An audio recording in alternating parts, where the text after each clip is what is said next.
What's up, guys? Welcome back. It's your boy Richard, aka Boogie Richie G, and my boy Javi, aka Chupapi Javi. Let's go. What's up, guys? Welcome back, episode 4. Fuck, I was just telling them we're glad. So last time someone was telling me there's a study that everyone who starts a podcast gives up after episode 3 because they got it out of their system or whatever it is. There was too much work. They gave up. Fuck it. So our goal, well, for one, our goal is to keep going as much as we can. But then it became like, all right, fuck, we got to pass that 3 episode mark.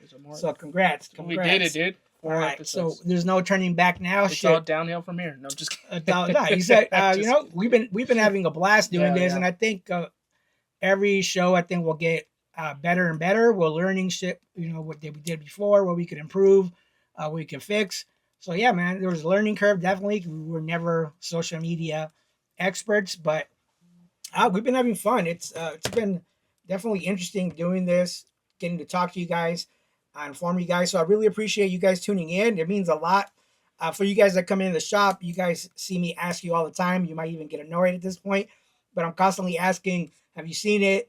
And it's not like, oh, go see it. More than anything, I do want you guys to go see it, but I want people's opinions. Like, what do they think about it? Any critiques? What can we do to make it better?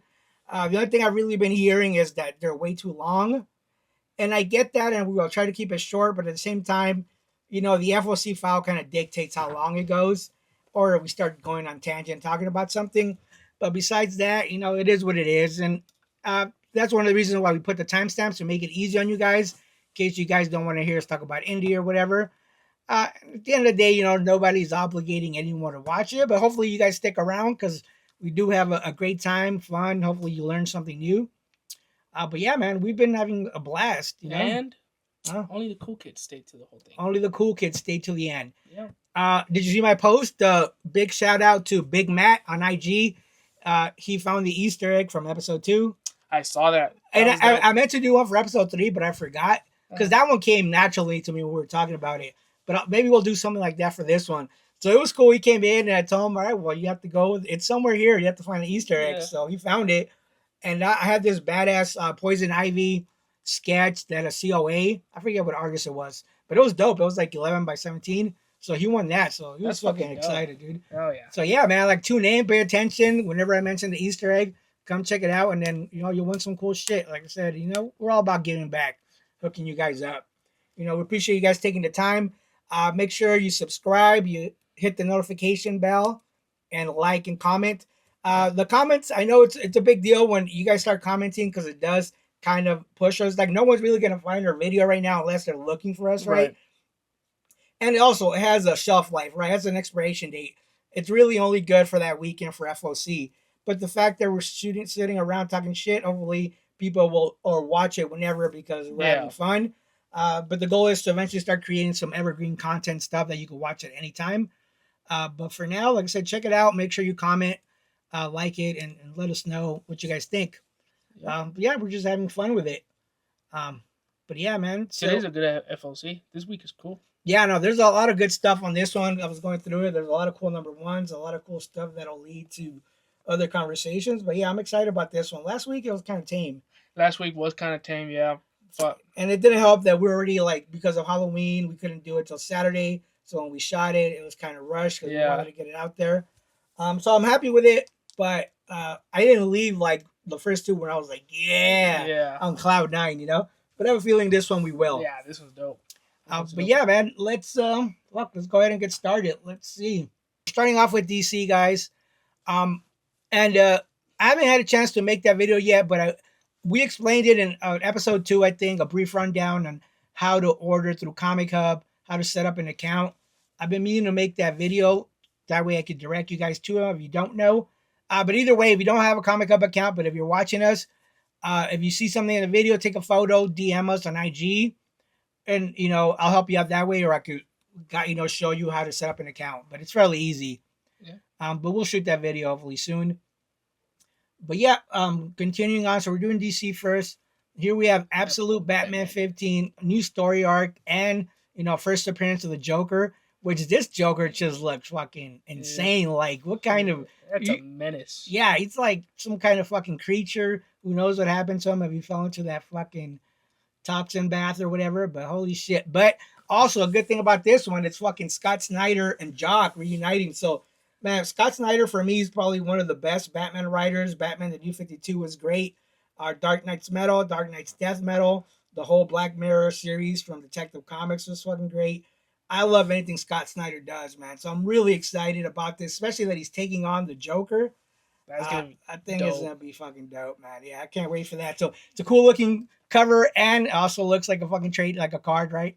Like a Joker card, which is cool. Yeah. But there's some really cool covers for this one. Supposedly, in the Dark Knight, he has like a Joker card that looks something like this. I think I've heard on a TikTok, but you know how the internet is. Yeah. But supposedly there's like a card, like it comes out for like a glimpse. What, in the movie you mean? Yeah, in the movie. The movie that I fucking hate. This fucking guy. You know what I did hear from customers? He's like, dude, you gotta fucking school your boy and have him watch one of these fucking classic movies. He's never watched Fallen. He doesn't like Dune. He doesn't like Dark Knight. He's never seen Clerks. I didn't say I didn't like Dune. I just said it was okay. Yeah, see, it was just all right. We'll teach you. That's because I wasn't born in the fucking 50s, dog. No, 50. Doesn't mean shit if you're a fucking newbie. Shit, there's so much classic cult movies that you gotta watch. If you're gonna be in this space, it's mandatory homework, bro. It is mandatory homework. Yeah. You're right. So I'm gonna quiz you every time now. God damn it. Yeah, dude. Dope ass cover. Dope ass cover. So this is fucking Jock. Jock is fucking does dope ass covers. Do you know one of my favorite Joker covers of all time is Detective Comics 880. I'll show the photo when we do editing. But dude, that cover is dope. It's just the Joker and there's like bats flying out and forming his head. Holy shit, is that cover dope. But yeah, Jock is the shit, dude, when it comes to the Joker. Super cool cover right here. This cover is just trippy too. Ben Oliver. Again, I'm really intrigued of what kind of Joker is going to be. Looks like some fucking creature. That's horrific. Like, every villain that this Absolute Batman has fought has been terrifying. Absolute Mr. Freeze. Bane is a fucking tower. Yeah. And Croc. Well, Croc is, but this shit's. Yeah, no, it's crazy, man. Everything they're doing with the Absolute Universe has been fucking dope. And so far, the Batman's been probably one of the best ones. Wonder Woman too, though. But yeah, Batman's on top right now. Yeah. Brian Boland cover. This thing looks trippy and it looks cool, man. But holy shit, that looks wild. Such a wild, interesting fucking design on this guy.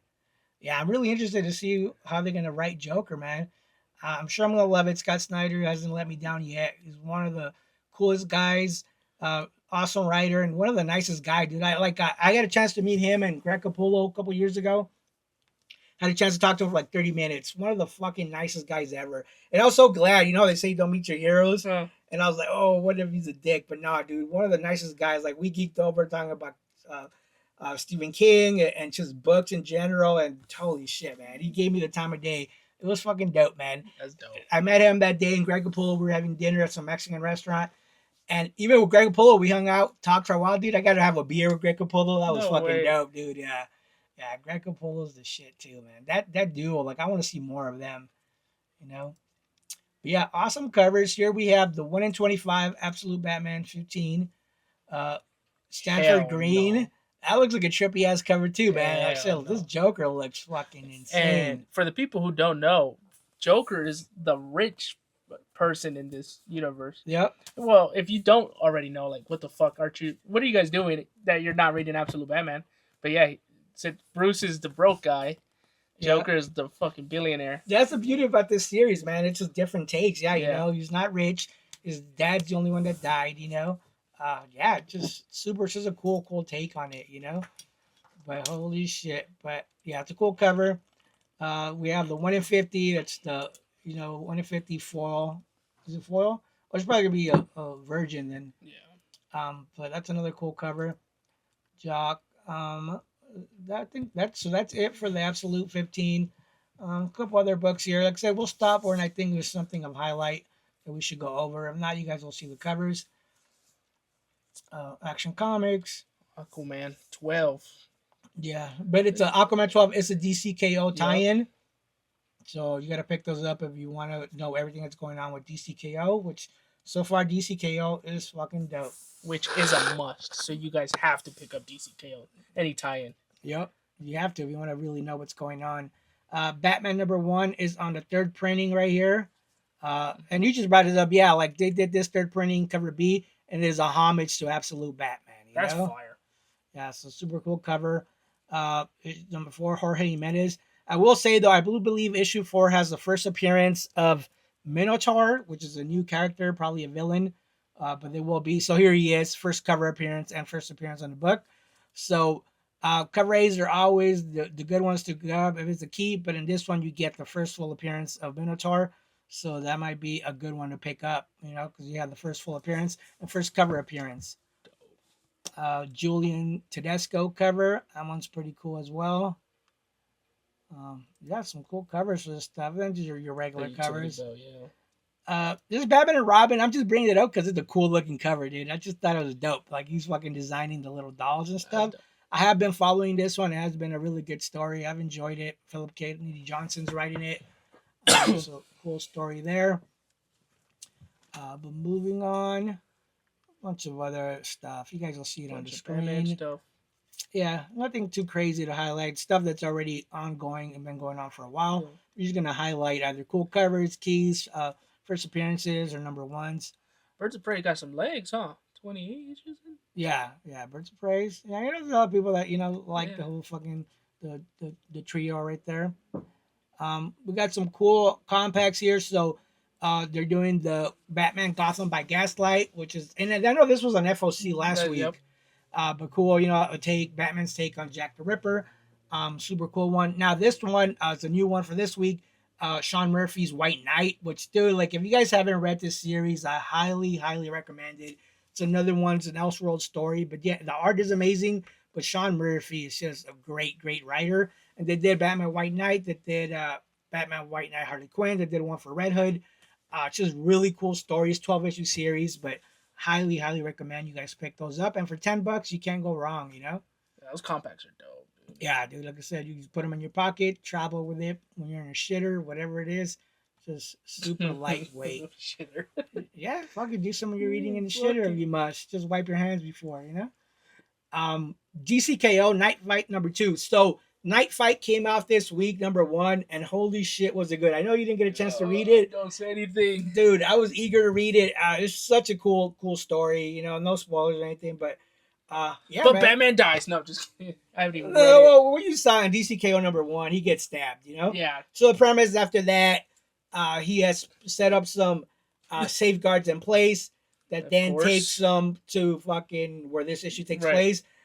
But yeah, it is such a issue #1 was so good. It's not a spoiler because it's like all over social media, but all the other Robins are now Batmans in this like future. But I don't know what happens. So being Batman, being who he is, he put safeguards in case he were to die or something or no movement. He was using the Heart of Apocalypse to kind of transfer him back to Gotham. So when he gets stabbed by the Joker, he gets transferred. He thinks he's getting back to Gotham, but he goes to a future Gotham. But in this future Gotham, they don't know anything about fucking the KO event, the tournament. He doesn't know he's been missing, and that's kind of the mystery. And Dick Grayson fucking hates him because he did something atrocious in this world, and it's not this Batman, Right. So it's kind of the mystery. He's trying to figure out like what the fuck happened, what happened with the tournament, why am I here, what's going on, trying to solve the puzzle. And at the same time, he's trying to fight Dick because Dick wants to beat his ass. But yeah, it was such a cool take on it. Damien, Jason, they're all Batmans in this future timeline. Well, in issue 1, I only saw it was just Dick Grayson so far, but he has in this episode, this issue. No spoilers now. Yeah, not a spoiler. Now. You see it, but you'll see it. You guys will read it. But I know for the 4 issues, I'm sure each one's gonna be with a different Batman. That's true. Yep. Yeah, so you guys can check it out. Yeah. But yeah, DC Night Fight was really good. Some really cool covers. Like I said, I really enjoyed it. Super excited. That first Dan Mora cover. Yeah. No, Dan Mora is dope. So there's some really cool covers for this. Black and white cover. Jorge Molina cover. See, that's Jason Todd, right? It looks like, I don't know. Don't listen to me.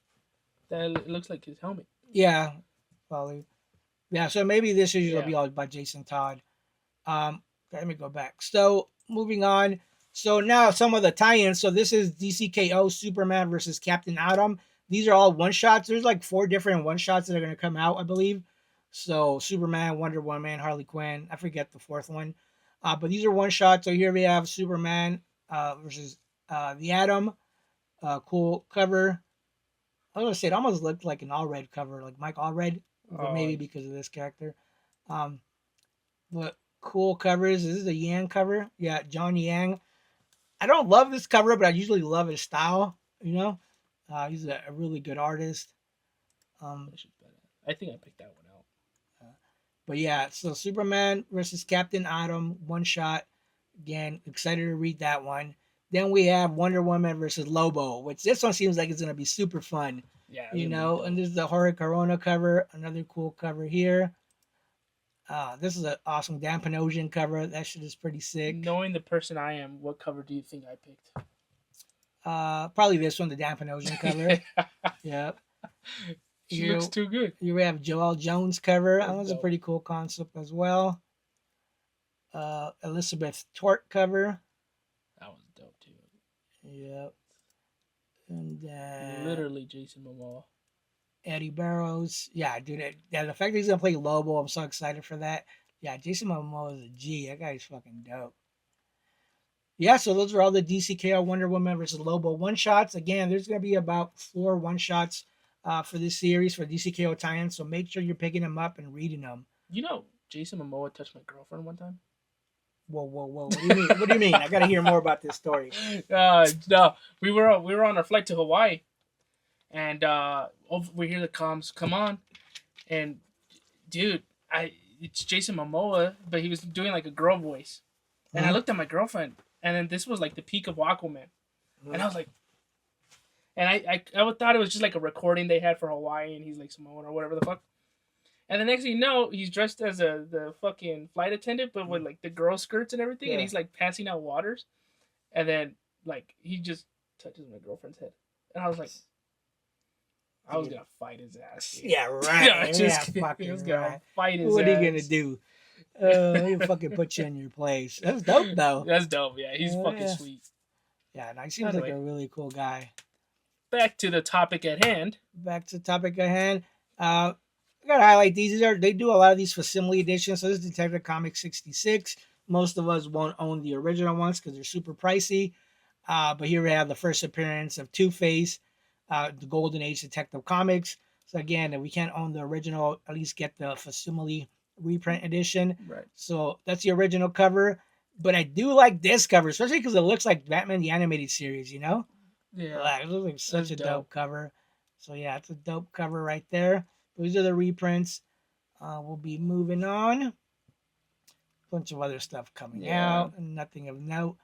I would say this. So I'm ordering this for myself because I'm a huge Joker fan, and this is Joker Omnibus for the Bronze Age stuff. So this collects all like the major appearances in the Bronze Age that he came out, like Batman 251, which was a classic Neil Adams cover, 260, 286. So it has a lot of the classic stories that involve Joker. But yeah, dude, I'm picking this up. I mean, it is kind of pricey, $125, but you know, you get all the collected Joker stories in it and the omnibuses, and I love collecting the omnibuses. So I've added that to my cart. I'm getting that bad boy. So that one's super cool. I'm excited about that guy. Moving on. Poison Ivy stuff. I've heard nothing but great things about Poison Ivy. Yeah, no, I'm way behind, but it's such a good story. The artwork's been amazing. I'm still pulling it to this day. Actually, I think I'm like 10 issues behind. But yeah, super dope. The artwork on this series has just been fucking phenomenal. Yeah. But yeah, no, that highly recommended. It's been a good story. Supergirl, Superman Unlimited. Yeah. Crazy. I am excited for this to come back. The Batman Second Night. The first issue came out a while ago. But this was a super cool story. These are like the oversized issues too, like the Black Label, and it's only 3 issues, you know, and it's heavily to do with the Scarecrow. So super cool story here. I'm excited for that to come back. Batman always had a hyphen in between his name? No, it's just in this one he does. Oh, I see. Yeah, no hyphen. But yeah, that's cool. There's some really cool covers for it. Yeah, it's dope. I like that red one. That next one right there, that looks fucking tight. Yep. Yeah, that's fucking Malavia. Yep. Cool looking cover. Oh, and that's it for DC. I think that is it for the DC. So moving on. We'll move on to Marvel. Any ones that stick out to you? Highlights that all the DC KOs. All the DC KOs. All the DC KOs. Obviously, Absolute Batman. We kind of scroll past it, but the Wonder Woman Volume 2 trade paperback is coming out. Oh yeah. So go back, and I think we mentioned it in last week's FOC. But yeah, Absolute Wonder Woman, FOC. I mean, the graphic novel. Yeah, it's coming out wherever it's so at. I highly recommend for people to read Absolute Wonder Woman if they haven't already. I've seen in your store you still have a lot of volume ones. Yeah, no, so, and that's I keep ordering though because it keeps selling out. I think that's probably like the 10th. I've ordered like 3 different times, and I order like 3 every time, and they keep selling out. So yeah, I can't keep any of the Absolute stuff in stock. So we do have them down below. If you want to pick them up, I highly recommend that stuff. Moving on to Marvel. I know there's a lot of cool Marvel stuff. Looks good this week. Yeah, so Alien versus Captain America, issue number 2. So issue number 1 came out this week. It was a really good read. I really enjoyed it, man. It's set in the World War II era.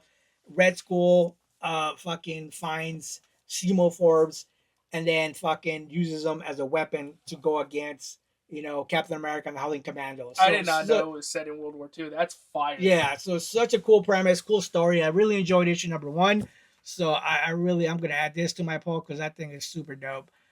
Super cool covers. But yeah, every time you have aliens and a Captain America, holy shit, Yeah, that's just dope, And I can't wait to read it. And then Red Skull just using them as weapons. It's just super cool. That's the variant I picked. This one? Yeah. That's hard. The premise is dope. I just, I've never liked this. It's kind of disturbing to me, but it looks pretty dope. But yeah, no, I highly recommend that series. It's super good. Amazing Tour number 3 is on FOC this week. Tour 2 hasn't came out, huh? Issue 2? No, you're right. See, that's what annoys me, dude. Why the fuck they do FOC for a book that hasn't even come out? Like, that's ridiculous. But I remember talking about Tour number 1. It's basically just a reintroducing of Spider-Man. Same thing. He's in high school. Yeah. And it's dope. It's cool. The art's cool. So I'm liking it. So I still picked up 3 because it's Spider-Man, dude. Yeah, you can't go wrong. But yeah, no, that one's on FOC this week. Battle World. We do have to highlight this. So I don't read Black Cat, to be honest, but this is a beautiful Adam Hughes cover. That thing is dope, So yeah, I remember he has this similar and different too. He has a Catwoman with like the mugshot variant. So this one gives me that same vibes and in different pose. But yeah, it's a super cool cover. So this one's a cover grab for me just because it's a dope cover and it's Adam Hughes and stuff. Did I tell you my Adam Hughes story? I think I might have mentioned it on the first podcast. Say it again. So, we got a chance to meet Adam Hughes, and I had never gotten a sketch in my life. So Raquel went ahead and said, "Oh, you want a sketch? Let's go." We paid for it. Forget what it was. It wasn't cheap. So, but obviously, and it was my fuck up too. Obviously, I know he draws sexy girls, so I should have asked for a sexy girl. But because I wanted something unique, I was like, Adam Hughes and Carnage would be dope. So I'm like, can you draw Carnage for me? He said, yeah. I thought I should have pulled it out. But then he's like, and once I paid and everything, he's like, he asked some of the guys, like, which one's Carnage again? And I'm like, that's what I knew. I fucked up. Because I'm like, dude, it came out all right, but it looks like a mixture of fucking like Venom and Carnage. And like, does not look like Carnage at all. Just like a random symbiote thing. Yeah, so I'm like, dude, like, whatever the way to do, it's mine already. But that was a big learning lesson there that I was like, God damn it, But that's my Hughes, fucking story there. That's like me going up to J. Scott Campbell and telling him to draw me Colossus. Yeah, it's true. Yeah. Dude. But I mean, it was to be a professional artist, right? Like, that's true. To be able to fucking draw whatever, that's not out of the realm of possibilities. So, maybe don't try to get something unique from your artist. But moving on. New number 1 here, we have Black Panther Intergalactic. So the premise sounds super cool on this one. The Black Panther in this series, it's a 4-issue miniseries, and they're going cosmic. So he gets abducted and goes to like an alien planet, and he has to fight like unknown forces. So the premise is him trying to escape this planet, and Shuri's out there trying to handle the people in Wakanda, but also trying to find them, and then he's just trying to find his way to get back to his people. So it seems cool. it directly comes after like the whole Imperial stuff from Jonathan Hickman. Oh. So it seems like a cool story. Might give it a shot. But some really cool covers here.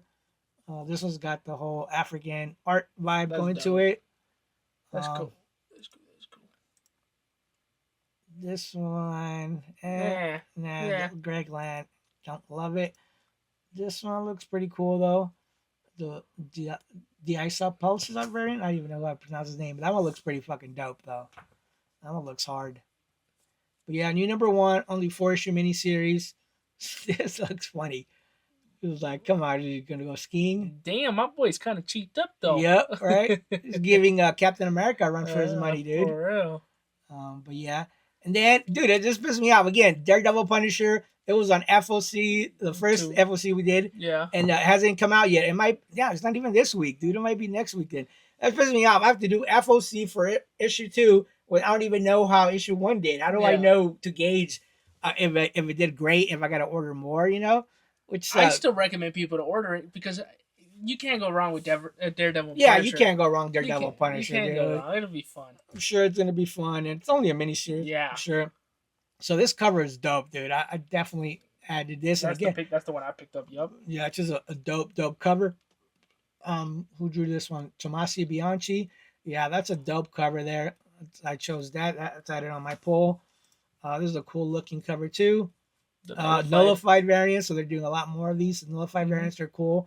If you guys don't know, they're doing a whole wave of nullified variants, just similar to when they've done like Carnageized variants, Venomized variants. So this is the nullified variants.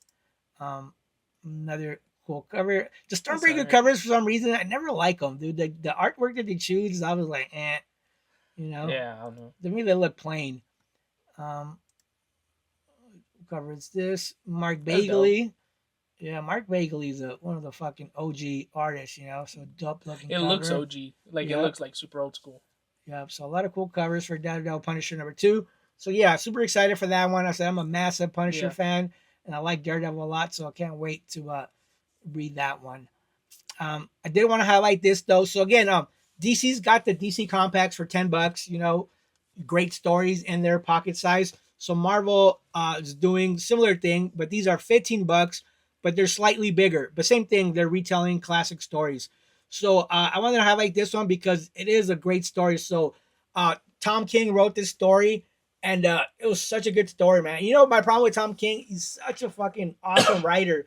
But I think when he does miniseries, he's great. Yeah. When he does ongoings, he's like, he drops the ball. I don't know. I don't like his ongoing stuff, but all his miniseries, like Mr. Miracle, The Visions, this one was fucking great, man. When it came out, such a good story. I highly recommend it. So in this 12 issues, pretty much Vision wants to have like a normal life. He wants a family life. Mm-hmm. So he moves to Arlington, Virginia, and he creates like a synthesoid fucking family, a wife and twin kids, you know, Viv and Viz. But yeah, it's such a good story. It almost becomes like a psychological thriller with like paranoia. So something happens in like issue 2 where like it's like the crazy thing that happens. I won't spoil anything. And then causes his wife to start getting paranoid, keeping secrets. But holy shit, dude, this really, like I said, the psychological thriller aspect of it, the paranoia, it also makes you like question like artificial intelligence and emotions. Like, are his emotions justified? Because all this kind of was created by him, right? Right. And he's trying desperately to be a human being in a sense, you know? So it's almost like androids, you know, like, can they develop emotions? So, dude, yeah, man, it helps you question a lot of like philosophical, moral questions in it that I just thought were fucking great. That I really enjoyed this one. Yeah, you know, like I made some notes for myself. Yeah, the series explores what it means to be human, the cost of assimilation, and the limits of artificial emotion. So, yeah, I highly recommend it, dude. For $15, you won't be disappointed. Like, it's such a good story. 12 issues. Holy shit, dude, I really recommend that one. I've heard great things about that story. Yeah, dude. Yeah. And then out of this series, Viv became like a fucking really big superhero, and then she joined the Champions. But yeah, dude, I think her first appearance has some legs on it because they're going to use her a lot. Yeah. You know? I think that's one to get. You know, you can probably get it super affordable right now, but mark my words, that's a book I think that will fucking go up in value. You heard it here first, folks. Cheap. Heard it here first. But yeah, highly recommend that guy. They're doing a lot of these Marvel Rivals. I know the game is super amazing. The artwork is sick. But they're doing a lot of these one-shots series. I know Marvel Rivals Ignite came out before. I didn't open it, so I don't remember it being black and white. But the fact that this says in color maybe leads me to believe that it was. I didn't open it either. Like I said, I'm not following it, but my boys are obsessed with the video game, and when I watch them play it, it looks fucking amazing. I'm obsessed. Yeah? And then they just they leaked recently Gambit and Rogue. Well, Rogue is looking mighty fine. You're fucking biting your lips as you say that shit, dude. But yeah, no, that the Marvel Rivals, the game looks fucking awesome. I do, I love playing video games, but I get sucked in, so I try not to unless it's the holidays. Then I really make time for it. But yeah, go check it out. I know this one was an FOC last week, so same team behind Marvel Swimsuit Edition. So Tony Fleece is writing it. It's a one-shot Marvel Winter Break special. Here you have Emma Frost, Rogue, and Storm in their bikinis. And of course, you got Deadpool being Deadpool there, and you have Nightcrawler there, like a G, hanging out with the girls. So that one looks super cool. Super excited for that one. A couple of different covers. This nullified cover is awesome, dude. I really like this one. Oh shit, I didn't even notice it was Emma. Yep, Emma nullified. And I love when they do the little fucking stamp, dude. That's hard. Yep, so nullified covers. I need to put that on my pull list. That cover? Yeah, dude. It's some really cool covers that they've been doing. But yeah, super cool covers for that one. And you have the She-Hulk one skiing. So there's like a fucking skiing theme this month. Yeah. Or what? Just a second. What's the winter break? Oh, I guess. Well, this one it makes sense. The other one not so much. Well, the bikini one came out during summer. No, I know. I'm talking about the Black Panther when he's skiing. Oh, yeah, that makes no sense. Yeah, I don't know why. But speaking of Rogue and Gambit, 1 in 25. The 1 in 25 variant. Here you go. I put that on my pull list, so hopefully you order 25. Yeah, we'll see. I mean, if I'm close to it, no problem ordering it. So yeah, you guys are always free when you're going through Comic Hub. If there's an incentive variant you want, you just place the order. It doesn't hurt anything.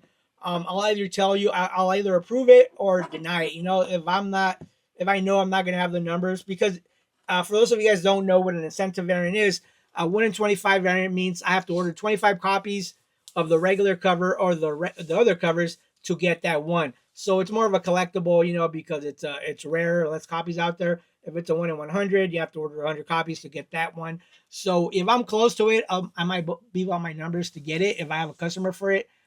If the cover is whack and I'm not close, I might not even risk it. But on some of them, if I think the cover is dope, I'm like, all right, it's an easy sell. I'll beef up my number by 5 or 10 to get it, Gots to. But yep, Moon Knight, Fist of Khonshu. I only wanted to highlight this because of the nullified cover. So this is a cool. Whoa, that's a dope, dude. Bjorn is dope, dude. Bjorn Barans, that guy, dude. The way he does his art is insane. Cause I think what I heard, he does it all. I don't know if he paints it or what, but he puts it digitally in the computer, and then he makes a 3D rendition of it. So then he moves it around to wherever he thinks the best poses, and then he gets that. But dude, that cover is fucking hard. Yeah, I think I'm gonna have to add this to my poll because that is a cool cover right there. Moving on, we have Omega Kids 3. You know what? I haven't had a chance to read this, but I want to read it because my boy Tony Fleece is writing it, and I really love his writing, so I wanted to give it a shot. So I've been pulling it. I just haven't had a chance to read it yet. But super excited. I like his writing. He's super fucking talented. So Tony Fleece, Omega Kids, they're on issue 3. Then we have Planet She-Hulk on issue 2. I know issue 1 came out this week, I believe. Yep. Yeah, so Planet She-Hulk issue number 2. I can't wait to read that too. Yeah, I got you. Yeah, I don't know. I'm not a big She-Hulk fan, so I don't know if I'll pick it up to read it. But I know a lot of people love She-Hulk. That's a nullified one. Looking cool. Yeah, a lot of people love her. I mean, because she's fucking a beefed up, sexy girl. She's a muscle mommy is what we call her. Muscle mommy? Muscle mommy. She could, just fucking bench press your ass. Squeeze her head with her thighs or some shit, Yeah, I think maybe that's the thing, right? That's a kink. Yep. Planet She-Hulk 2. This is the Stitch variant, which is super cool. Figure I highlight this. Oh, and it's a homage to Incredible Hulk 340, of course, you know? That's dope. That's dope. Especially for the holidays. We have Radioactive Spider-Man. This is the Age of Revelation. Another one of the tie-ins that, Age of Revelation is doing multiple stories. I think most of them are 5-issue series. This is a homage to Incredible Hulk, to Uncanny X-Men. can't recall the issue number right now, but it's the homage to one of the classic Uncanny X-Men issues. So super cool cover. Again, Rogue Storm issue number 3. I don't think Rogue Storm 1. Oh no, Rogue Storm 1 is no Rogue Storm 1 out. Number 2 is not out yet. So here we have issue 3, another Age of Revelation. This is the Ben Harvey variant.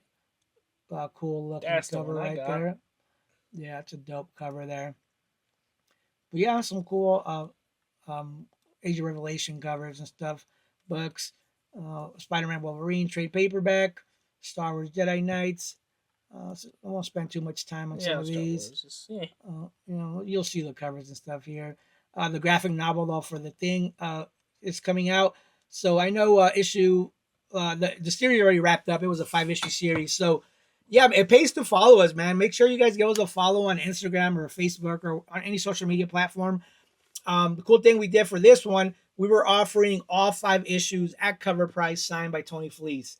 So, dude, I must have sold, I forget how many bundles of this. So, dude, for cover price, we weren't charging you for the signature. You order them at cover price, and then you got them all signed. So, once they were all in here, I went down below, met up with Tony, had him sign all of them. So, that was super cool of him to do that. He has told me that if he ever has any other project, feel free to offer it and just take it to him and he'll sign them. So, yeah, if there's any Tony Fleece stuff, maybe another time I could get a bunch of stuff together from people and I could always go meet up with them. Helps them out, helps us out, helps you guys out, especially if you're getting free signatures. Only at Horizon Comics. Only at Horizon Comics, dude. Comics. I could easily charge money per signature, but, that's not us. We're here to hook you guys up, and it helps Tony out, helps us out, so, yeah, super cool. So, yeah, give us a follow. Make sure you're stay tuned because we're always posting what we have going on in the shop. Thor issue number 5, Humberto Ramos cover, and it's a Stitch cover. Again, with Christmas coming around, it's always cool to pick up. So cool looking cover. Oh, this is the Nullified cover. It's all right. Yeah, not bad. That's right. Nitho Diaz cover. But yeah, moving on. We got a couple graphic novels, Ultimate Wolverine.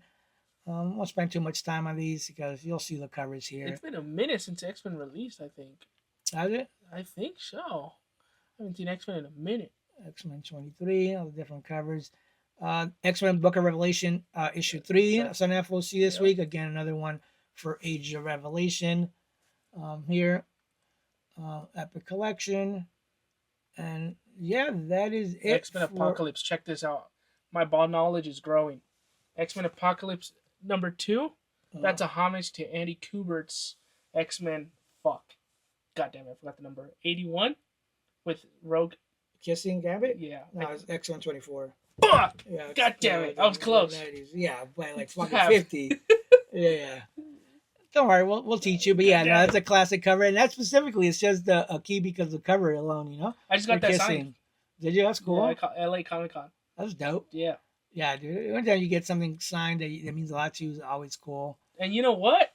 Because of your mystery packs, I got that X-Men, that's 81, right? The first 88. 88? 88. Wolverine 88. I got that one signed by Andy Kubert, too. See, that's dope, man. Yeah. I said I spent a lot of time making those mystery boxes. If you guys don't know, anytime we have a big event like Free Comic Book Day, parking lot sale, whatever it is, I usually make mystery boxes. So they're $25. I'll put 10 bucks in there, and they're specifically curated. I try to make them like a story arc. So you get them. Before I've done like just random books in there, which is cool. But like if let's say then you can't even read them. Yeah. So at least I'll put like maybe if it's 2 different titles, but I'll put like 1 through 5 and then whatever 7 through 8 or whatever. Yeah. So you can at least read those, and if you want to continue, you can start hunting for the rest. But I mean, all mystery boxes, almost every box has something cool worth way more than $25. I mean, fuck, the Wolverine 88 you found easily worth $100. Yeah. It's the first crossover meeting between Deadpool and Wolverine, the classic one. Yeah. That was a big key. I put all kinds of good stuff in there, 1 in 200 variants, fuck, signed stuff, you name it, dude. I think I probably end up losing, but I end up moving a lot of boxes, and my customers love them so much that when they come in, they'll buy like 10 at a time, because they know how good they are. It's worth it, dude. Like for example, $25. I just spent $100. I think it's just like $100 flat for 6 books out of the J. Scott Campbell website. A mystery box. Yeah, see? But only at Horizon Comics. Yeah, dude, we make it worth it. You know, like I said, I want, when I make them, it's something I would be excited to get. And I bought mystery boxes before from big fucking comic shops. Yeah. And they've been such a disappointment that I'm like, I'll never again, Yeah. And our thing is like, we're all about customer service, right? Offering the best products here. And we want to fucking have our name be untarnished. We don't want anyone ever talking shit about us, because word of mouth and your reputation is everything in this game. So I don't ever want to see someone saying, "Oh, what a ripoff," Not here, dude. I always fucking put way more than I need to in those boxes, just to make everyone happy. So yeah, man. Yeah, keep an eye out when we have our next event. Pick up some mystery boxes. You won't be disappointed. That was Marvel. So we're done with DC and Marvel. We're gonna go ahead and move on to Indie. Indie's always the longest one, so we save it to the end. But there's always new number ones. There's so much cool shit to go over that I tend to enjoy sometimes a lot more. Plus, I was about to say that's literally like your forte. That's more my wheelhouse. I love Marvel and DC, don't get me wrong, but when it comes to indie, that's where my heart is at. I love indie stories, man. I just enjoy them so much, Most of them, I think, they're easy reads, miniseries, 12 issues, whatever. There's some that go on for a while, like East to West went to issue 45. Saga's still ongoing. I enjoy those big time, but I just enjoy them. Something I love the indie stuff. I just think it's different, it's unique, something that's more believable sometimes, Yeah. So I enjoy them, but yeah, I tend to get excited. I just love indies because there's, for the most part, they have a beginning and end. Yeah, and you don't have to fucking read all kinds of books, fucking crossovers and shit. It's just beginning to end. It's not like a cash grab, so easy. Yep. Yeah, no. So I enjoy it. So yeah, super excited because there's a lot of cool shit on this week's indie one. So yeah, let's get through it. Except the ones that I think really important for me to note. I'll show you guys the covers, but nothing crazy. This one, dude, I am so excited about this fucking book. I believe issue 1 comes out next week. So, but holy shit, dude, like this book, American Caper, is from Dark Horse. Do you know anything about it? No idea. But I'm looking at the ball sacks. The ball sacks? That shit caught me off guard. Yeah, so I know we were giving out the preview ash can on the shop. I was super hyped when I read about it. So, dude, like the guy who's writing this book, his name is Dan Houser. He was the main fucking writer for Grand Theft Auto and Red Dead Redemption, which I fucking love those games. And the stories on those books, on those video games are dope. So when I read this, the premise, dude, is so genius. And I'm excited because it's him. So I'm really excited about it. I ordered a shitload. I don't think I had a lot of subscribers for it. Maybe a lot of people didn't know about it.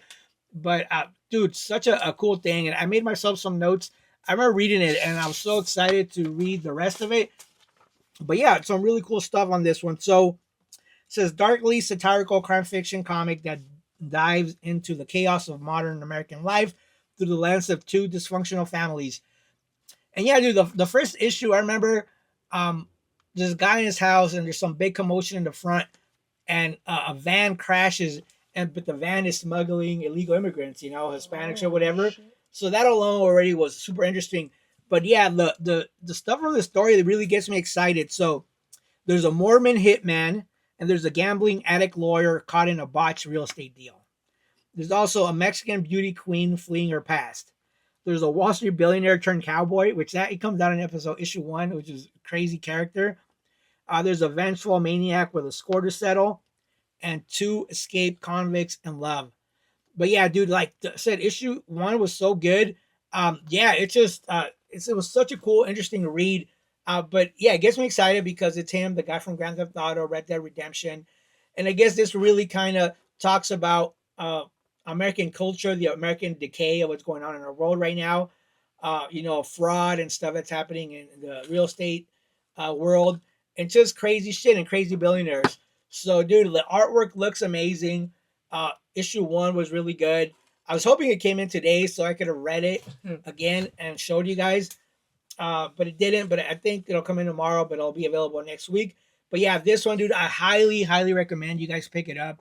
I think it's going to be one of the stories that's really underrated, but it's going to catch everyone off guard. The artwork is amazing. And you know what's so cool? I got a package this week, and it was from Dan Houser, and he sent like a cool package. It had 2 shirts in there from American Caper.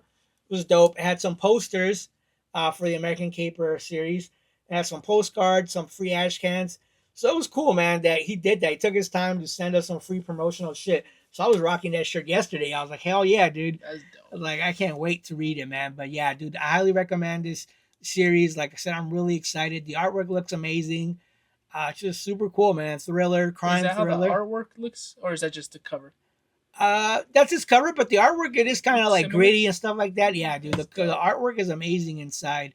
I forget who's doing the artwork and interiors for it. I don't know if it's gonna be. I'm sure it's gonna be the same artist. But let me see. David Lapham. David Lapham. I don't know if he's. Yeah, Tyler Boss did the cover, I think. That's a dope cover though. Yeah, but yeah, dude. Again, that I highly recommend that one. And for this one, I've been meaning to start doing the new release video. So I think this week I'm actually gonna do it. I'm gonna review all these books. And you know what's crazy? Like, I've been doing FOC, for 5 years now. To me, like, I go through all the books that are coming out. I order them. They come in.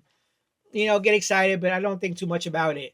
This week was the first week from our FOC show where this stuff started coming in. Oh, so it was different. Like, it hit different. Like, it was like, oh shit, we're talking about this. And we spent like some serious time going over these series. Like when I was talking about Die, and Die came in today, and I was like, oh shit, you know how they have that term from farm to table? Yeah. I was like, oh shit, this was from like to screen to shelf, Yeah. Like, I placed my orders, I talked about it, and now I have it in my hand. So for some reason, it just hit different, That's right. Super exciting. So like, I'm super excited to go review those books, talk about them, and start doing the new releases preview videos for you guys. So I think this week I'm actually going to pull the trigger and start doing it, and hopefully doing it on a weekly basis. It also forced me to read. A lot of times I kind of get caught behind and I don't get to do it. But I think now, because it's going to be, you do the FOC show, and then a couple weeks later, bam, it's like it's been 3 weeks since our first show, But yeah, dude, super excited for that. But yeah, moving on, some cool other cool books. Artificial, Author Immortal. There's a couple. I know Indy had a bunch that I wanted to highlight. But you guys are seeing all the covers here. I picked up. Blood and Thunder. A lot of people are loving it. I haven't been reading it, but a lot of my customers love it. Stuff. So cool series there. This one, dude. Crownsville came out today or yesterday. But dude, such a good story, man. I can't recommend it enough. I know I still have a couple issue number ones down below, but highly recommend it, dude. So I didn't know what Crownsville was. So this is based on some truth. So apparently there's a Crownsville hospital in Maryland. It was like a mental institution that was built back in 1911. So this place was built specifically for fucking African American people, for black people back then, racism. So this mental hospital was a mental institution for black people. But apparently a lot of crazy shit happened in that fucking mental hospital that dude, eventually I think got closed in 2004. Like, and it's because there was like rumors of like horrific experiments that they were experimenting on people, the overcrowding, the segregation. Like, it just seems like one of those places that is fucking haunted. So I got excited, and also because Rodney Barnes is writing this. And Rodney Barnes, I really love his writing. He wrote Philadelphia, which is a great story. And I'll tell you guys about that after I give you guys a pitch about this one. But issue 1, dude, it was great. The art was amazing. But yeah, so it's similar to like the premise of the real world story, that it's like a mental hospital where like crazy shit happened. So in this story, there's a journalist. And I don't know if times are hard in the economy. Well, they kind of force him. They're going to fire him. So they tell him, we want you to retire, but we want you to continue your 2 weeks or whatever. And I guess apparently up to this time, he's just been writing like bullshit fluff stories. Yeah. So his mom is sick, and right before she dies, she tells him a secret. But apparently his mom used to be a nurse at the Crownsville Hospital, and she just had to get it off her chest. And she starts to tell him, like, in this hospital, there was crazy shit going on, like horrible experiments, and I'm sorry that I was a part of it. I don't know if she was forced or what it was, but then she dies. So now he has this thing where, like, I just got fired, and I have this mystery. My mom just gave me this fucking bombshell. So, and right around that time, they tell him, oh, somebody has unalived themselves at Crownsville. I want you to go write this story. So he just had this bombshell from his mom, and then this pops up. So he's like, dude, what the hell is going on? So now... Is the facility still open at this time? Or is it like a closed down facility? And the book is still open. Okay. No, in our real life, it got closed in 2004. Okay. But yeah, dude. But I said the premise was good. Like I'm really interested in what's gonna happen. The artwork was amazing. But yeah, there's gonna be like ghost elements. Like if I don't know if this place is being haunted by ghosts or what. Why is crazy things happening? Because this security guard just killed himself out of nowhere. So, dude, I really enjoyed issue 1. The artwork was amazing. Like I'm so excited to read issue number 2. So this is definitely on my pull. But yeah, I highly recommend it. You guys pick it up. If you guys haven't read Philadelphia, dude, that's another story that I really, really recommend. So Philadelphia, I know got option. It's got a lot of hype for it. I know they were doing multiple covers. They had some really cool artwork for it. But the story is amazing. So it's like it's a vampire story set in modern day Chicago. But there's vampires in this world. Kind of, so it's got that feel to it. Super dark, horror based, a little bit of noir. I don't know if I put this one on my list. So, supernatural horror comic series that blends urban crime drama with vampire mythology, set against the decaying backdrop of modern day Philadelphia, tackles issues like systemic racism, historical trauma, and urban decay. So, yeah, dude, Philadelphia is, I think it's still ongoing, issue 30 or something. But, dude, the artwork is amazing. The story is great. Yeah, if you like Sinners or any of that stuff, like, dude, it is such a good story. And again, Ronnie Barnes just kills him, man. And it's the same writer, Crownsville and yeah, Ronnie, yeah, dude. Like his writing is so deep and really makes you question shit and like the ethical, moral dilemmas that arise, and dealing with like systematic racism, and stuff like that. He just has a take on it. It really reminds me of Sinners. It reminds me of like what's that guy Jordan Peele with that made that movie Nope or whatever? Or yeah, Get Out. No. Yeah, Get Out. Yeah, where it has that fucking element of fucking horror shit, racism. Yeah, dude. But highly recommend Crownsville. Yeah, and again, when I heard that it's based on like a true hospital that existed back then, dude. Do you know where it existed? In Maryland. In Maryland? Yeah. Makes sense. Yeah, dude, it is fucking crazy. You think about back then all the racism, Jim Crow, all that shit. Our shitty past. So yeah, it's good when they start telling some of these stories, But yeah, again, that I really, really enjoyed that. So I know it came out this week, so I can't even do a review video for it. But yeah, I was so excited for that one. It was a must for me to read. But super cool series. Moving on, we have a couple of other ones. I know. So we didn't want to talk about this. So Darkness is coming back. So brainchild from Mark Silvestri. Coming back. So I know this book came out years ago, like in the 90s Image stuff. I know it's got a huge cult following. People love Darkness. Personally, I've never been drawn to it, even though he looks like a cool design.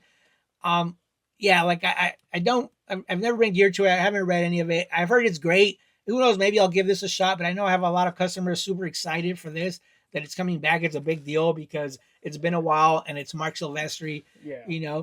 So I mean, it's a number one. I think, like me or anybody who's new to it, I ordered it, just to get to know it. Hopefully, it like you really like it and it makes you go back to the other stuff, because I know he's got. I think it was a long series. Yeah, a lot of stuff, but again, it's one of those properties that people just love. The nostalgia factor. So some super cool covers for it. Again, Mark Silvestri is an awesome artist and writer, and this is like his baby. So yeah, this looks super cool. David Mack cover. So a lot of cool covers for Darkness. Yeah, so excited that's coming back. Who knows? Maybe I'll give this a shot. We'll see. There's so much hype for it. Maybe it's got to be for a reason, right? Yeah. And everything's making a comeback right now, huh? Yeah. Blood. This. Yeah, it's like they're doing like all the '90s nostalgia coming back. So yeah, it's exciting times. I know we were talking about this earlier. Yeah. So on our first FOC show, we highlighted this book that it looked dope. Deadhead, issue number 1. I don't know if it comes out next week. I can't recall. But it would have been nice. But super excited for it. Miniseries, 6 issues. Yeah. So the premise is dope, man. It seems like, so in this universe, there's like professional serial killers that almost operate like a fraternity. And, they go about fucking killing people. And so the best way I could describe this, and the they described it, is like John Wick meets Jason for Friday the 13th. Yeah. So, but I guess the premise is Deadhead has gone rogue, and he wants to get revenge against this other character who I guess Mauler Mason. So I guess Mahler Mason is a fucking serial killer that's killed thousands of people, and I don't know what he did to Deadhead. I guess we'll find out in issue 1. But the fact that he went rogue and he's turning against this organization is to go chase down Mahler and kill him. So again, it looks super cool. It looks fun. It looks gory. Fantastic. Yeah, action, adventure, horror. So I'm super excited for this one. I can't wait to read issue number 1. I hope it does come out next week, so I get it this week and I read it. But yeah, no, this one looks really cool. Like I'm really excited about this one, and it's from Sumerian Comics. And I can't even imagine. I don't think I've read too many Sumerian comics, but this one looked really cool. So I'm super excited about that one. They're adding 2 badass things together: John Wick and Jason Voorhees. I'm sold immediately. Yeah. Yep. No, definitely. Dead Samurai. So I believe if I'm not wrong, I think Dead Samurai came out a while ago, but I don't know if they're doing reprints right now, unless I'm wrong. I do know that I believe this is written by John Mayan, which is the drummer of System of a Down, also the owner of Torpedo Comics in Vegas. So it looks like a really cool story. The artwork is amazing, drawn by Bill Sienkiewicz. So I have been ordering these. I do want to catch up and read them. And John's been pretty good. Like his story for Essentia that he did is still ongoing. That's been a really cool premise. Dead Samurai sounds cool. I'm gonna continue to check this out. Gorgeous. Yeah, but Bill Sienkiewicz. Is issue 4 out yet? Because I remember just last week I bought 1, 2, and 3. Yeah, that's what I think. I think they were doing reprints. So because I want to say this came out a while ago, but because it was a really small publisher, it's one of those things that was kind of hard to get, and I missed it. So I've been ordering the reprints, but super excited to read those. Gunslinger, Death to Pachuco. We'll see. We'll continue. I know there's a lot of good stuff on this one. Disney stuff. Donald Duck. Let me see what else. I know there was something coming up. Okay, so I know we talked about it last time. So Oni Press is doing a lot of these. They got the rights for the whole EC stuff. So EC was a publisher back in the day. They did a lot of the pre-code horror stuff, like we talked about. A lot of the stuff that ended up leading to the Comics Code Authority. That's where I highlighted the My Tomb of Terror 15 and stuff. But yeah, dude, the stories back then are just great, and they have the similar look, the pre-code horror look to it. But again, this is an anthology series, so you don't need to read the previous issues to get them. All these are self-contained stories that usually contain a couple of stories in it. And think of like Twilight Zone, Outer Limits, Tales from the Crypt, just anthology, cool stories. So yeah, this one looks cool. I've been ordering it. Like I like reading these, and again, because I don't feel like, oh shit, I need to read the previous 10 to get it. A whole history lesson on it. Yeah, so I know this is volume 2. So they did the first story arc. I think we were 5 issues. So now we're on to EC Cruel Universe 2, issue 5. But again, I highly recommend this. The artwork is amazing, and you got just some really cool stories in it, man. Like trippy stories, sci-fi elements, horror elements, you name it. So I know they got that one, the Cruel Universe, going on. And I know they're just starting. So this is volume 2, EC Shiver Suspense Stories, number Christmas. 1 coming out. It is gonna have some horror Christmas anthology stories in it. So yeah, dude. Again, these. How similar is this to like Goosebumps? Fucking way fucking better. But isn't it like Goosebumps an anthology also? No, you brought that up last time too. Goosebumps is not an anthology. So I was starting to believe Goosebumps. At least I remember those books were fairly big novels that was like a full story on it. Because I remember watching the show as a kid. Yeah. I don't remember reading the books. But I remember they were like a full-on novel. Like a whole, And so completely different. And this one is just like a lot more darker, just trippier stories. The artwork is amazing. It's more childlike, more for younger readers and stuff, or young adults. Yeah, so similar and different, But yeah, no, this one looks cool, and it's volume 2, issue number 1. So yeah, again, I'm picking all these up because I really enjoy them. And again, anthology. Yeah, look at that. Fucking her kissing some kind of fucking plant creature coming out of his mouth. Who fucking knows? That's the mystery, right? Under the mistletoe. So I have some Christmas elements, horror elements to it. So yeah, no, these covers are dope. Again, the 1 in 10 incentive, has the whole pre-code horror element to it, like Tales from the Crypt. So yeah, no, man, I love this series. I'm really enjoying them. I highly, highly recommend you guys pick them up. Here we have Event Horizon, issue number 4 on FOC this week. I know this has been a big hit. I know they're already going. They're in issue 4, but I know they went to second print. Issue 1 was already going for like $30 or $40 and stuff. But I believe this was a horror movie that came out back in the day, and they're jumping onto that universe and learning some of the stuff of what happened in the movie. You're kind of getting it filled in through this stuff. So it looks super cool. I never watched the movie, to be honest, but now I'm intrigued, and the comic book looks cool. I've been picking it up, so when I get a chance for these days, I will be reading it, and I'll let you guys know in the next episode. So I wasn't going to highlight this, but I know there's a movie's coming out. There's a big demand. People love Five Nights at Freddy's. The movie was pretty good. I enjoyed it. It's, again, this has more like the Goosebumps vibe to it. Like for young adults, not too crazy. I think the video game is like bloody or some shit. I think so. But the little kids love it. Yeah. Little kids are loving it. Yeah, they're obsessed with it. So here you have the graphic novel. So I guess they're doing all 5 at once. So Friday Nights at Freddy, Volume 1, 2, 3, 4, and 5. So yeah, man, if you have kids that like Friday Nights at Freddy's or you want to give it a shot, pick them up. These things are cool. $15. Fuck, up to, I guess it's a different story maybe. Yeah. Let me see. What's the difference? Five Nights at Freddy's, Silver Rise. Oh, so this story was Fazbear Frights, and this one I guess is Silver Eyes, Twisted Ones, and the Fourth Closet. So I don't know if there's story arcs in it, but graphic novels nonetheless. And then you got this one, the Pixaplex graphic novel. Yeah, I liked the movie. I really enjoyed it, man. I thought it was cool. I thought it was cool. I didn't think it was scary enough. Yeah, but because it's meant to be geared towards kids that like horror, but without fucking making them shit themselves, Well, the fucking game made me shit myself, bro. I was little when this shit came out. I was just like, oh my god. I was playing on my phone because it's a phone game, right? Yeah. And you look it through the cameras and shit pops up, bro. I'd shit myself. Yeah.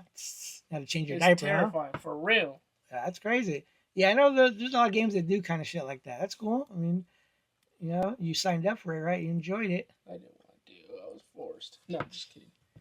All right, moving on. So some other stuff. One book that I'm really excited about, and this is one of those two that I'm gonna make. I'm gonna make another video here on YouTube.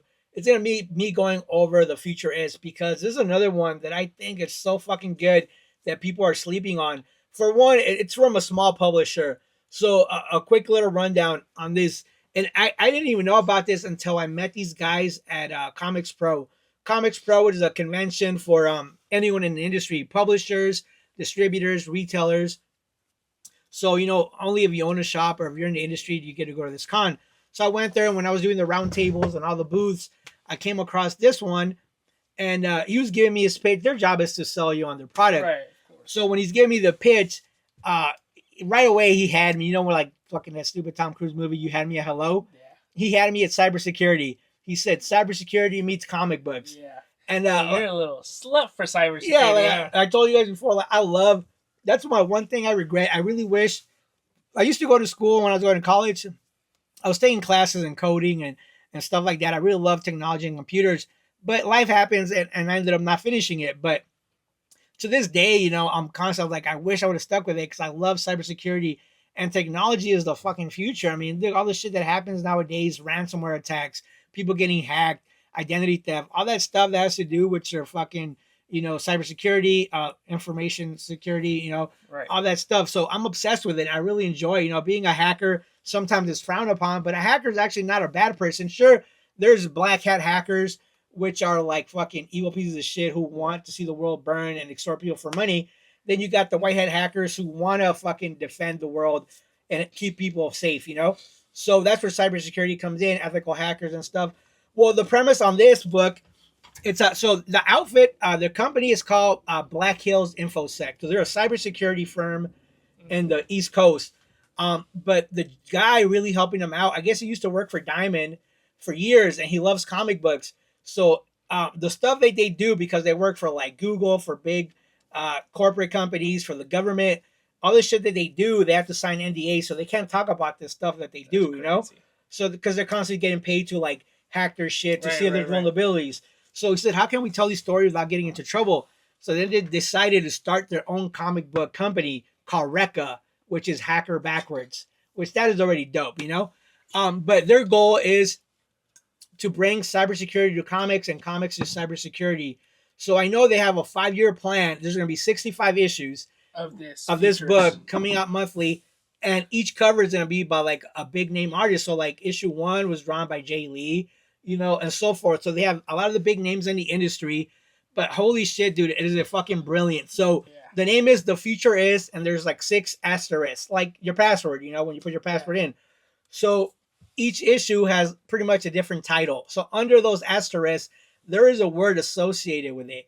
So the cool thing about this series, not only is it fucking cool because it's a futuristic world where, I'll give you the quick tagline. So it says, the hacker wars are over. The black hat hackers won. You no longer have rights. All you have is terms of service.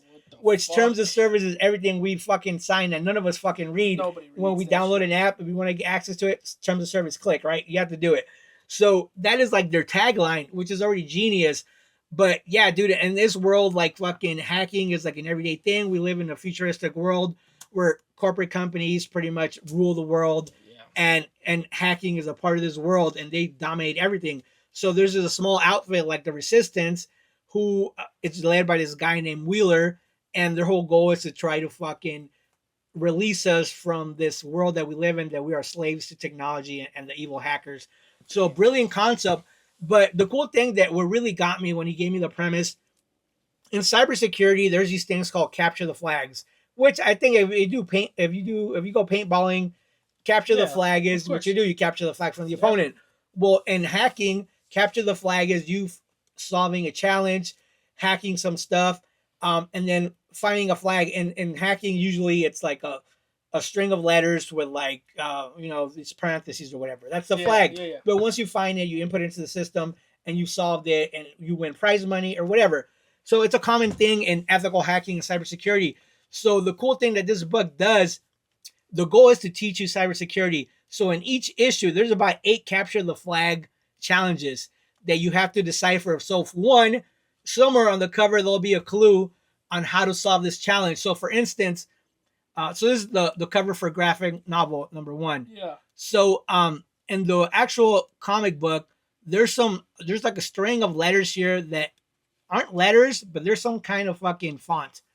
So if you use Google and if you do like your research and stuff and try to figure it out, once you solve it, you'll solve the word for here, right? But as you move on, as you're reading the story, there's fucking challenges. So in issue 1, there's a thing where like they're fighting these Russians and they get a hold of their rifle, but in order to, because it's all technology based, this rifle could be hacked. So it has a link in there. You go to it, and as you're reading the book, you hack the rifle, and then you see it because it's the next panel in the story. So if you did the hack, in essence, what you did gets transferred to the page, and it's done there. But some of this shit, dude, and for me, that I'm into cybersecurity, I'm by no means a pro. Like, I hardly have the time, but I'm constantly reading. I actually have a whole shelf of cybersecurity books there. I'm constantly, when I have free time, I try to read. So I'm fairly familiar with some of this stuff. But even then, for me, like, some of this shit is super hard, dude, that you really have to go down a rabbit hole, read articles, fucking read some stuff, and like try to solve this shit. So that alone is fucking challenging, and it's fun. The cool thing is they have a whole website where there's leaderboards. So you rank up on the leaderboards. So once you solve a challenge, you find the key, you get points. Then you move on to the next one. You could also, like, when you log in, you could say what team are you associated with. If you guys get this book, you say you're associated with Horizon Comics. Yeah. So you start ranking up on the leaderboards. Like, I'm behind, but I've solved quite a few of them. But one of my goals is, because I'm so excited about this book, is that I want to do, I'll do a quick description of the books, talk about the story. You guys will get hooked right away because it's such a cool premise. But I'm going to go through some of these challenges and show you guys in real time how to do them. Because some of this shit is hard, dude. Some of this shit I even had to get help. I had to go research, dude. But holy shit, is it brilliant. Like, it's like you're playing a video game, but you're hacking in real life, interactive. But with the comic book, I think it's never been done. Such a cool premise, dude. And again, 8 challenges per fucking issue is insane. But dude, once you solve them, you really leave where like, holy fuck, I just did that, you know? So what he was telling me, Jason, the guy who's a part of Recca, their goal is that when the series is done, they want to be able to ask people, like, how did you get into cybersecurity? He's like, oh, the book, The Future Is, you know? Yeah. So they got a lot of plans for it. They do a lot of cool stuff. There's a big con that happens every year in Vegas called DEF CON, which is like San Diego Comic-Con for us nerds, but DEF CON is for all the ethical hackers in the cybersecurity world. So they go in there, dude. You have people, government going there talking. They show how to like different exploits work, how they hack this stuff, and all this stuff is done really to inform the people, the audience, the companies how to fucking secure their system, so it doesn't people don't get taken advantage of, you know. But yeah, I know they attend all the time to DEF CON, so I know they've been doing panels there for the book. So, but yeah, dude, like again, it's such a brilliant premise. Not only is the story fucking good, but the challenges are fucking insane. So yeah, I'm hoping, like I said, to shoot the next video, I was really gonna go get into weeds with it, show you guys some of the capture the flags, and I think you guys are really gonna enjoy it. If you guys have ever been interested in cybersecurity, I think you guys are gonna love this book. And I do have a lot of IT customers here that when I tell them about them, they're like, "Oh shit, I didn't know about that." Yeah. So you know, I think just doing that, ranking up on the boards are gonna be dope. Plus, 300 pages for only $10 is crazy.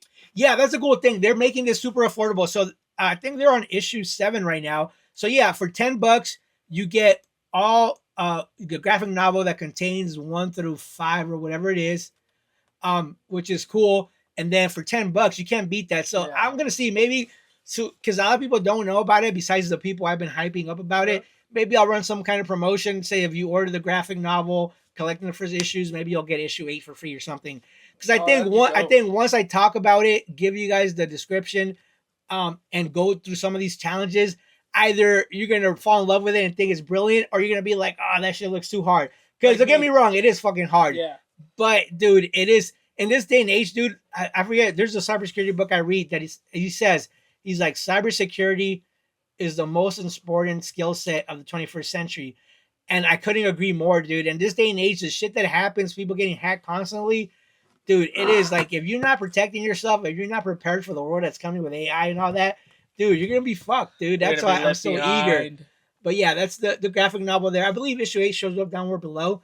But yeah, I had to give you guys that little pitch. But yeah, I'm super excited about that book. I can't wait to make that video. I think I'm gonna have a blast shooting it. I think wasn't Geiger on FOC last week? It was last week. But was it issue 18 or was it 19? I think it was 8. I think it was 19. Do I remember that Jim? I don't remember these covers. That's why. Or maybe it was. But anyway, Geiger's a super cool story. Highly recommended. Jeff Johns, post-apocalyptic. There's this guy, Tariq Geiger, who gets full of radiation and becomes like a real live arc reactor. But yeah, dude, it has that whole Fallout vibe to it. There's some really cool elements. The world building that he's doing for this book is just amazing. He's got multiple tie-ins. There's Red Coat, which is based on World War I and Confederates and stuff like that. Then you have Sisterhood, which is like a horror book. Hyde Street, just some really cool. Like the world building that he's doing for this is amazing. So I'm super excited. Geiger, it's super good. It came out hot right out of the gate. So highly recommend you guys check out Geiger. Catch up, man. I'm so far behind. Yeah, no, Geiger is dope. But yeah, check those out, man. I know we have the graphic novels down below. Yeah. Those are must reads. Hang on. Dude, another book that really has me excited. So are you familiar with Criminal at all or Ed Brubaker? No. Dude, Ed Brubaker, he's a genius writer, but he's got this whole series called Criminal. So there are graphic novels. I think the original Criminal series came out in single issues, floppies. Right. And I know it's being made into a TV show. But dude, it is so genius because he's created a universe pretty much of crime, of criminals. So each graphic novel, they're different standalone stories, but overall there's like overarching interconnected stories because they're all in the same universe, you know? Right. But they're all about heist, bank robberies, fucking just crime elements, crazy stuff. Like, it's just such a cool thing. Like, it is genius the way he's been able to make, comic books, but like a full on like fucking criminal underworld that he's created. Right. The stories are great. The artwork is amazing. The cool thing about this, so it's a giant size issue number 1 that's going to come out December 3rd. But I guess December 3rd is also when the TV show comes out. So the TV show is coming out that day. You get the fucking the giant size, oversized issue for $6. But not only will it be a new issue story that's came out in 5 years, but it's gonna have like not interactive because it's not digital, but it's gonna have like a map for like the criminal world, what's set in this universe. Like I don't know if it's a map of the cities or where shit happens. There's gonna be like a tabletop RPG write up that Kieran Gillen is writing, which he's the guy who wrote Die that we were talking about last time. That I'm super excited about because he also makes board games. So there'll be all that stuff in here. But yeah, dude, like I said, I'm super excited for this. The show's gonna be amazing. Ed Brubaker is fucking just a genius writer. Yeah, I can't say good enough things for this. Ed Brubaker and Sean Phillips, such a dynamic duo. Like they made so many different graphic novels for this universe, and again, they're all standalone stories. But again, they all have crime elements to it.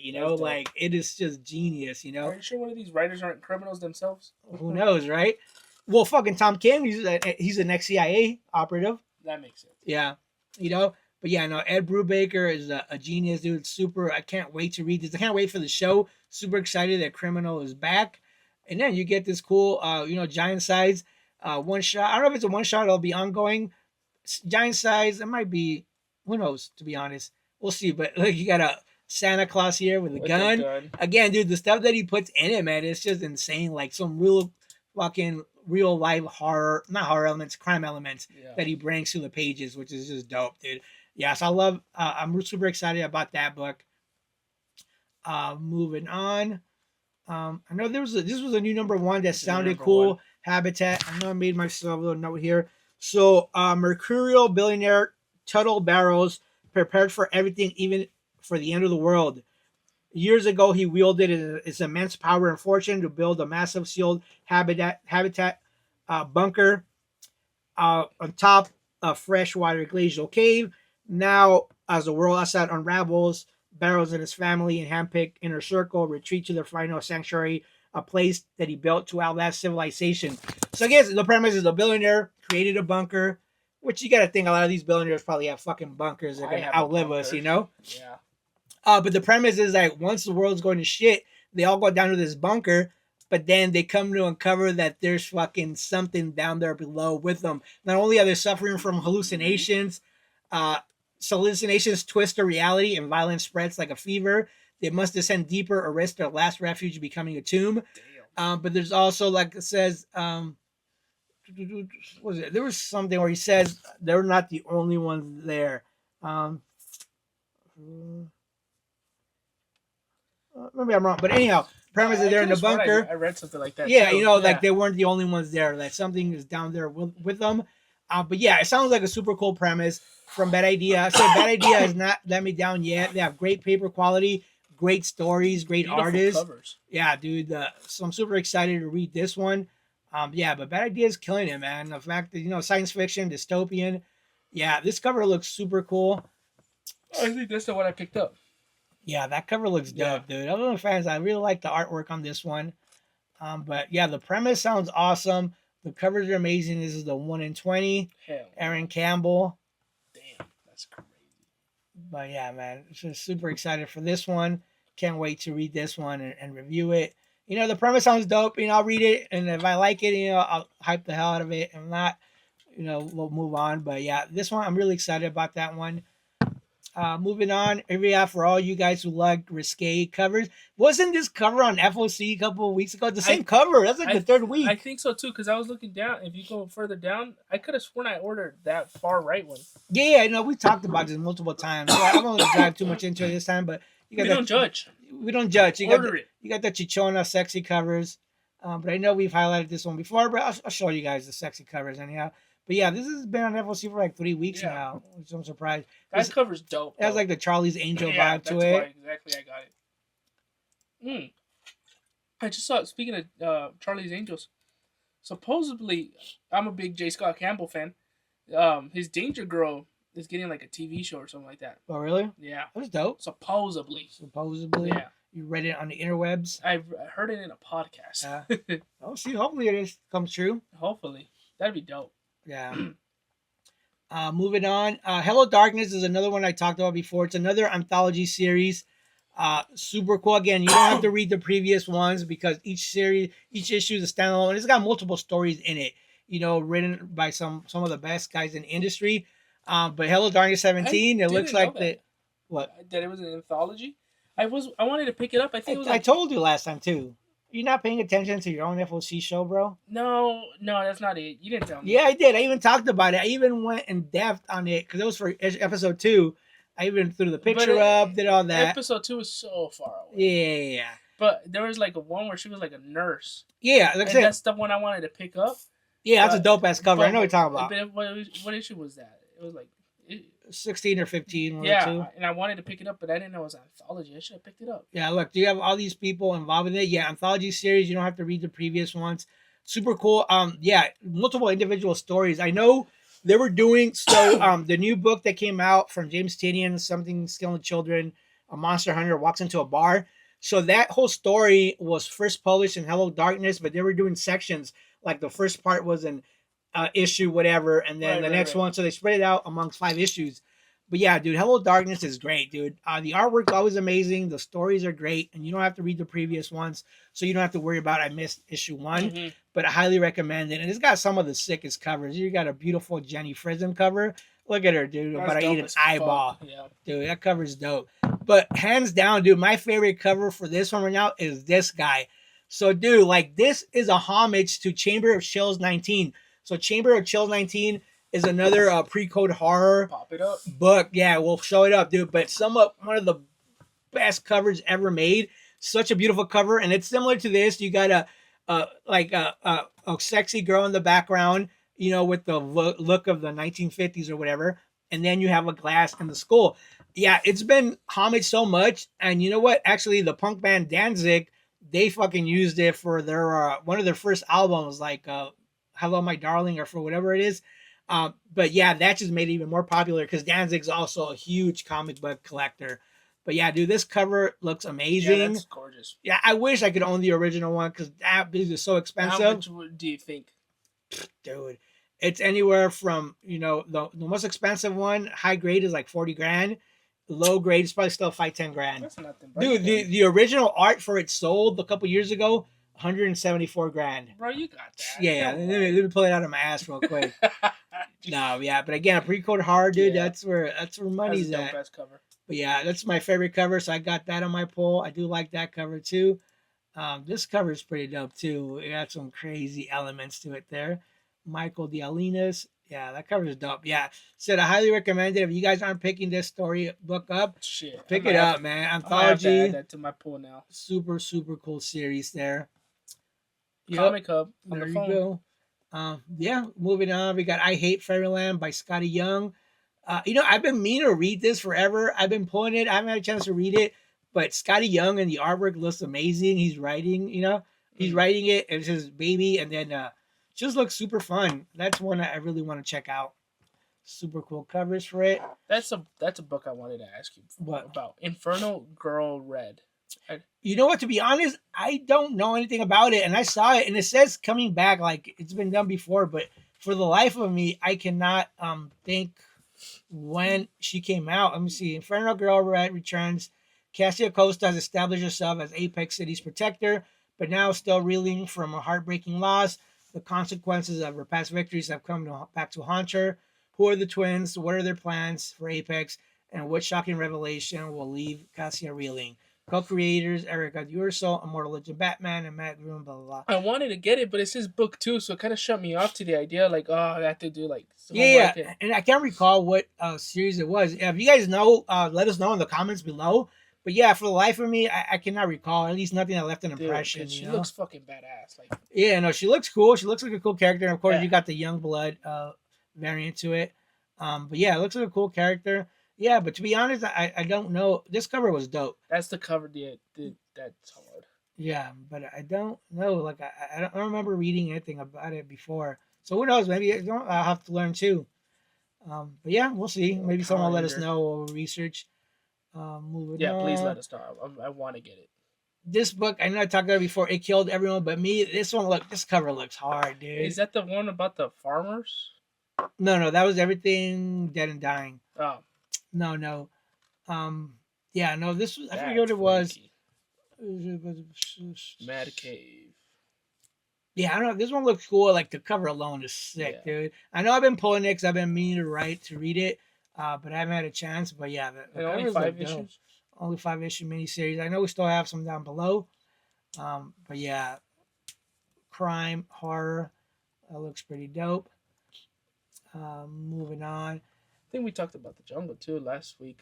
Yeah, I think just because it doesn't look appealing to me, but the fact that it's like you got like a motorcycle club element to it looks kind of cool. I didn't like the ape aspect monkeys, of it. Yeah. This is cool. I like Junji Ito. Junji Ito's an awesome writer. That's another one. He's famous in Japan. He writes a lot of manga, but his stories are like fucking. He's like the Stephen King of their world, but like crazier, trippier stuff. I read one or two of his books. They're just holy shit. They're mind fucks, but super cool stuff. But they're doing these enamel pins. But people who love manga, they know exactly who Junji Ito is. Yeah. But he's got some really twisted fucking images, dude. His art is amazing. The line work that he uses, dude, it's just insane. Yeah, but this looks fucking. The pins are cool. If you guys are pen collectors, Junji Ito fans, yeah, pick these up. $11. But yeah, Junji Ito is awesome, dude. I know this one sounded really cool to me. Like I said, I'm recently getting into manga and I'm trying to learn, but this one sounded dope. Kaijin Fugeki, Kindle Spring #1, combining futuristic science fiction and ancient religion and tradition. Award-winning mangaka Great presents his utterly unique battle of Earth through gorgeous, electrifying art unlike anything we've seen before. Two youths, Jin and Gao, lead a seemingly placid existence in the Japanese countryside along with their friends. But in fact, they are holy warriors on the front lines of the battle against Armageddon. The coming of the nigh unstoppable embodiments of catastrophe known as night has imperiled the entire human race, and only Jin and Gao's ancient ability to call on the power of the gods through dance can stem the tide of destruction. All right, now that the premise sounds dope to me, I don't know about this through dance. I'm like, if it's gonna be a manga with all those elements, but they rely solely on dancing, I don't know about reading out. But the premise sounded dope, so I might still check it out. I did add that to my poll. You're not a fan of dancing or what? I like dancing in general, but I hate musicals or any dance shit, dude. I hate them. I can't. You hate musicals? I fucking hate musicals. And you're giving me shit for The Dark Knight? That's fucking completely different. How the fuck is that a musical? Because Dark Knight's ass and musicals are good. Yeah, okay. You don't fuck with Grease? No, Grease is, the classic one was good, but besides that, any other musical that comes about, I can't stand it. It drives me fucking nuts. You've never seen The Greatest Showman? No. With Hugh Jackman? Oh, no, I think I saw it, but it was, I think maybe on some, depending on the context and how crazy it is. If it's super corny, I hate it. La La Land? No, I never watched La La Land. You ever seen, you know what movie is really good as a musical? Better Man. Never seen it. With that stupid English guy, Robbie Williams. Never seen it. Yeah, I didn't know him before that movie. But that movie's good. But he's a monkey in that movie. What the fuck? Yeah, that movie's good. I think it's fairly recent, the last 2 years. Yeah, I remember seeing a trailer for that. It looked semi-interesting, but the musical threw me off. I hate fucking musicals. Musicals are sick. I can't stand musicals, High School bro. Musical and shit? Nope. Hell yeah. Not for me, bro. Moving on. I'm never watching Clerks now. You gotta watch Clerks, bro. It's gonna be different though. That's a must. You have to if you're operating in the pop culture realm. All right, if I'm watching Clerks, your homework is watching High School Musical. How is musical pertaining to what we do? None whatsoever. Nope. Yeah, but you got to get with the culture. Yeah, no, I'm all right, bro. Moving on, guys. Let's see. Lion King issue 2 is up for FOC. Tons of covers. If you guys love Disney and want to see some cool stories in that universe, here we have all these covers. Lion King. I remember the movie when I watched it as a kid. I loved it. I don't know if I'd watch it again now. That movie's fucking But there's phenomenal. people who are diehard Disney fans. Let's see. Moving on. I know there's a bunch of other cool stuff. Let's see. I didn't want to talk about No Place. It came out this week. I read issue 1 and it was a good premise. The only thing I'll say about this, dude, it's like I couldn't get into the art. The artwork wasn't for me, but the story, the premise was dope. Like, it was cool. I really enjoyed the writing on it, but the artwork wasn't there for me. I like more dark, gritty shit, and it looked almost too cartoony. I don't know. I might read issue 2 yet again, when it comes out to give it another shot. And I'm trying not to be biased like that, but I'm like, what if the story is super great? Dude, but it's just the story, the art was not for me. I make the exact same way. That's the only reason I haven't read Absolute Martian Manhunter. Yeah, that's the one that I couldn't get into. Dude, the art, bro, I can't get into that art. Yeah, when it looks too cheesy or goofy or too kiddish, like I cannot do it. Yeah, but like I said, I tried to give this a shot. I did enjoy the book itself. The artwork wasn't for me, but you know what? It might be for someone else. Like, there's people who love Absolution Martian Manhunter, and I could not get into it. That's people's favorite book. Yeah, it's wild. Like I said, everybody likes different things, And it's Ignition. I've been loving everything I've been reading about Ignition. Yeah, so no, like I said, and that's why one reason too I wanted to give it a shot, because Ignition has been killing it. They have a lot of cool plans. So like I said, I will give issue 2. So I did put it on my poll because I do want to check out issue 2. Let's see, moving on. I dropped Power Rangers Prime. I shouldn't be saying that, but I did. Really? Yeah. You couldn't get into it? I couldn't get into it. Yeah, like I said, everyone likes different stuff, But I did, to be fair, I did get to like issue 10. Okay. So. Yeah, I started when I was into the Power Rangers as a kid. There's nothing in me that makes me want to read Power Ranger books. But that's just me, you know what I mean? But I loved it as a kid and shit, Yeah. But let's see, moving on. This one came out last week. I pulled it. I meant to read it, but it is so Return to Sleepy Hollow. It is based off of Tim Burton's Sleepy Hollow, and I believe so. Continues. So yeah, it's in the same universe, obviously, as Sleepy Hollow. It's from Tim Burton's movie, and it's a continuation of it. So that looked cool. The artwork looks awesome from IDW. So I did pull this. I do want to read it. I haven't had a chance to read it yet. Is Sleepy Hollow the guy with no head? Yeah. That's dope. Yeah. So that looks super cool. Like I said, I do mean to read this one. Some I just don't have the fucking time. But see, like, for me, I don't like that time period. I find it boring. Really? I know. There's some cool stuff that happens. It all depends if the story's told right, Yeah, but I can't. Well, I mean, it's different when I'm reading it, but like movies, like that during that time frame, I'm like, yeah, you gotta give it a shot. You never know, bro. Moving on, Rick and Morty, the end. So, yeah, I love Rick and Morty, the TV show. It is awesome. My boy is completely obsessed with it right now. Like, he's reading. I'm getting him all the little mini omnibuses. So he's reading them constantly. He's always we sit around and watch it together and stuff because we really enjoy it. Yeah, there's a lot of shit in there, and he's only 16. He's been watching it for a couple years now.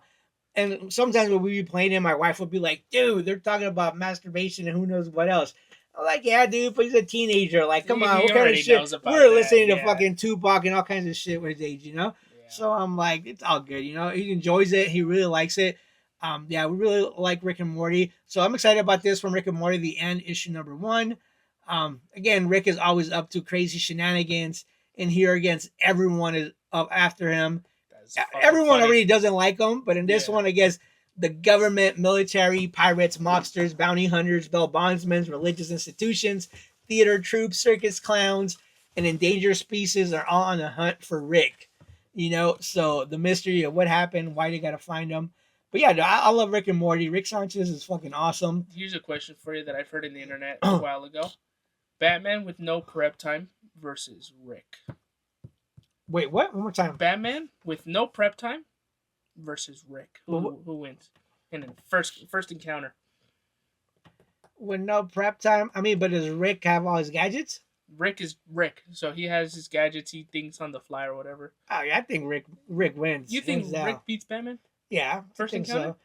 Yeah, I think especially because of all the gadgets. Batman. I mean, Batman has all kinds of shit too. Who knows? To be honest, that's a good one because Batman is fucking Batman. He finds his way out of everything. Yeah, no, that might be an interesting fucking battle. Tell me what you guys think down below. Yeah, I'm torn because I love fucking Batman, but I like Rick too. I like cheering for Rick because he's such a fucking outlaw. Like he gets into all kinds of shit. I need to finish watching. Yeah, dude, Rick and Morty is dope, dude. I love the evil Morty character. That's fucking my favorite character in that world. I think evil Morty is fucking dope. Even his theme song is fucking dope. But yeah, dude, super excited for this stuff. I've been adding all the Rick and Morty stuff for my kids and even for myself. Dude, like that Rick and Morty #1 from the original series is fucking so hard to find in high grade and it's so pricey. I do have one. I think my girl got it for me. It's a 9.4, which I'm super happy for. But I would love to have a 9.8 of that one, But yeah, dude, Rick and Morty. I did pick up last time a bunch of Rick and Morty signed books for the kids and stuff, which is super cool. Yeah, I pretty much gave my boys all my Rick and Morty collection, so they have it. One of them, he likes Rick and Morty more than the other one. You know, it's crazy. I was really excited about this. So I think it's a tongue in cheek. They're making fun of all the blind bags right now. So God. It's a blind bagless bag, blind bagless variant. So even reading this, I'm not even sure what the fuck it is. If it's just a gag, because it says, "What the fuck is a blind bagless variant?" Cover anyways. We're glad you asked, friend. Simple. It's the latest innovation in cutting edge comic book marketing technology. You see, we here at Oni Press accidentally bent all 9 copies of Battle. You know, they wanted to say Battle Beast, but they couldn't. All copies of Battle Dog #1 that we hastily opened in the parking lot with our teeth. So we asked ourselves, surely there must be a better way. Enter the blind backless variant cover. The most convenient, no mess, no fuss variant cover delivery system ever attempted. No flimsy plastic, no environmentally destructive waste, nothing to protect you from the raw comic book awesomeness of Rick and Morty, teleporting back through time and space to hilariously deface 4 of the most iconic comic covers of the past decade. Totally randomized in no particular order. So I have a feeling like it is going to be, it's just not going to come in a bag, but I think there might be multiple different covers for it that might be like homaging some cool cover. Yeah. So I really hope that's what it is. And they're just making fun of this shit. And that's dope. It's perfectly up the, up the alley for Rick and Morty. So I thought this was dope. So I'm so excited for that. Dope. So hopefully there's some super cool covers and stuff. So I'm adding that blind backlist variant to my poll. Again, the fact that, they're even making fun of that shit is hilarious, But yeah, dude, I remember we have a Rick and Morty board game that we play all the fucking time. Or is it, yeah, it's Rick and Morty. I mean, it's Clue, I think. But dude, it is fucking hilarious. It is fun. I just remember we were playing that game since we were kids. And I remember my boys, there's a character called Tammy Gutterman. So it was always hard to pronounce. He's like Tammy Gutterman. So each one gets to pick a specific character, and then you get to travel to a different dimension. Yeah, dude, but we love that board game. But yeah, dude, we're big Rick and Morty fans at our house. So this thing is dope. Some really cool covers. So I'm really excited about this one. They're always doing all kinds of like 5-issue miniseries too, which is dope. But yeah, no, Rick is a G, dude. He's so fucking dope. The fuck is coming out of his ass? But yeah, super excited for this one. Rick and Morty, the end. But yeah, that's the Rick and Morty one. Moving on. See, this is also set in the universe of Geiger. I haven't had a chance to read it, but I've heard this is really good. They're on issue 9, and the covers are Jason Fabak, which is dope. So I have been pulling these. I have been read it. Because like I said, I really like the Geiger universe, so I really want to read everything in it, But super cool. Moving on. Sonya. I mean, if you're into the sexy risque covers, here we got some cool ones. Those are cool. I'm not a fan of it either, but for the people who like Red Sonja, that might be up their wheelhouse. I've never been into Red Sonja. Yeah. So I'll pick up some of the Vampirella covers, mostly because they're Lucio Perillo covers, and they're like cool, sexy covers. I picked up that Chad Hardin variant just because I thought it looked cool. Which one? The first one. That cover C down, right there. The second one, right? The third one. That's right there. The second one. This one. Gotcha. I picked just because I thought it looked cool. Yeah. Again, another homage to Curveball 340 with the reflection. Yeah, but I said if you're into the sexy risque covers, those are cool. We have Spawn Black Ritual, Book of Nyx #7 coming on FOC. Obviously, you guys that are local, our good buddy Brian LS, he had his artwork published for issue #6, cover B. So it came out last week. We had a big in-store signing for him, which is super dope. Glad to see him getting some recognition. Hopefully this leads to more stuff. But yeah, I haven't been reading this story, so I don't really read a lot of Spawn stuff. But I had to pick up that book because it was Brian's, but cool cover, man. But hopefully he does more for it, And I think that was a perfect character in his wheelhouse for him to draw. So that was super cool. We still have copies down below. If you guys missed it, come support your local boy, Brian. Signed still? They're not signed, but I could always get them signed for you guys. Plus, you're bound to run into them up here. Yeah. So I know this was on FOC last week. Again, they did it again. So Star Wars Hyperspace Stories, The Bad Batch, Rogue Agents #1. So if you're a big Star Wars fan and you like The Bad Batch, here's a new story from Dark Horse, which is super dope. Like I talked about it last week. I tend to prefer the Star Wars Dark Horse stuff better than the Marvel ones. So that one looks super cool. This one is Starling Tales of Santa Claus by Image. So I guess it's a one shot, but they're horror stories based around Christmas, which is seems like a cool premise, especially with the holidays coming up. You know, holiday seasons, horror. That seems kind of cool. Book. 80 pages? 80 pages. So you get a bunch of horror stories in it. Super cool. You know, get into the vibe of Christmas. Has the pre-code horror aesthetic to it. Mm-hmm. There's a 1 in 10 variant. But yeah, you know, it's cool cover. It might be, you know, it doesn't hurt to pick it up for a one shot with some, you know, horror stories in it. From Image, you can't go wrong. Stranger Things paperback. Dude, I love fucking the show. I can't wait for season 5 to come out. Fucking love it. This is cool. The only thing is, I didn't love the what? Stranger Things. What? That sounded funny. You said you said I love fucking the show. No. Whoa. It just sounded fun. Yeah, the show is great. I love the show. Last season was great. I can't wait for the new season. But this is cool. I guess this collects the scripts. Might be a cool collectible, but I don't know if I see myself reading the scripts. But for a collectible, it'd be cool. I do have this. They came out with this Stranger Things VHS tape that also serves as a light. So it's dope because it's a VHS and it has a light, you know. So I got that. So I like collecting stuff like that, especially for series I enjoy. So who knows? Maybe if I get the previous ones, maybe I'll pick that up. But moving on, Supernatural #3 is on FOC this week. Didn't we just do FOC for number? See, at least issue 1 came out. So I guess on this one, I guess you can't go wrong. It's fucking Supernatural, you know. So I know I'm ordering everything Supernatural because I love that show. I love that whole world, and if I could get anything, you know, more things about this universe, by all means, you know. The spinoff show that they did a couple years ago, I really enjoyed it. But here we have the series coming out. So issue 3 on FOC. Yeah, I'm definitely picking this up because I love Supernatural. Me and my wife love it. I love rewatching it. It's just they're such a cool dynamic duo, you know, the brothers and stuff. And you know, they're hunks. They're sexy guys, you know. Soldier Boy, that's by all means.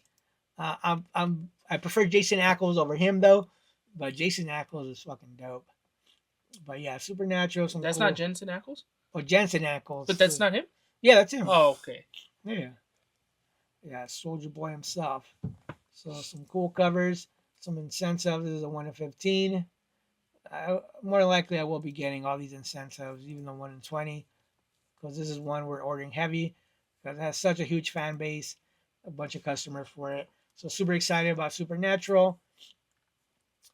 Moving on. So there's a new TMNT book. It seems like they've been doing a lot of TMNT books recently, but here we have TMNT Battle Nexus #1. So I believe it is a 5-issue miniseries. I believe the premise is that somebody associated to the TMNT, one of their friends, gets kidnapped by a villain, so they have to go try to rescue him and stuff.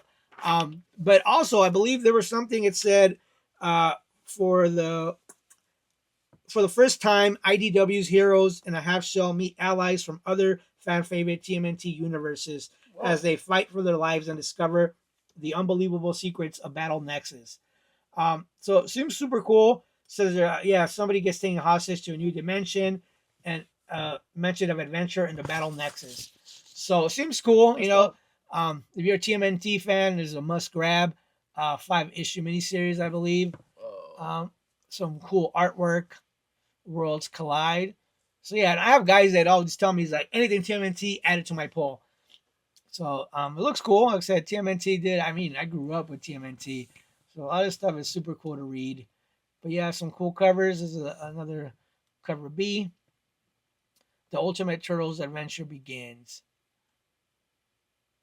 So yeah, if you're a Turtles fan, you might want to pick up that new #1. Of course, TMNT Shredder is on issue 4 on FOC this week. Same thing with Ninja Turtles Saturday Morning Adventures. Yeah, they've been having a lot of Turtles books. They have the Power Rangers one as well. The Power Rangers one is cool. That's the one I'm reading. They get to morph into Power Rangers. The Turtles, yeah, that's fine. Oh, nice. That's cool. Yeah, tons of good stuff right now, man. The Turtles are getting spoiled right now. Yep. Terminator Metal #3 is on FOC this week. Again, if you're a Terminator fan, we've got cool series going on. And I do believe I just saw, I know there's a Christmas one shot right now. Yeah, Terminator Santa Claus is coming to town.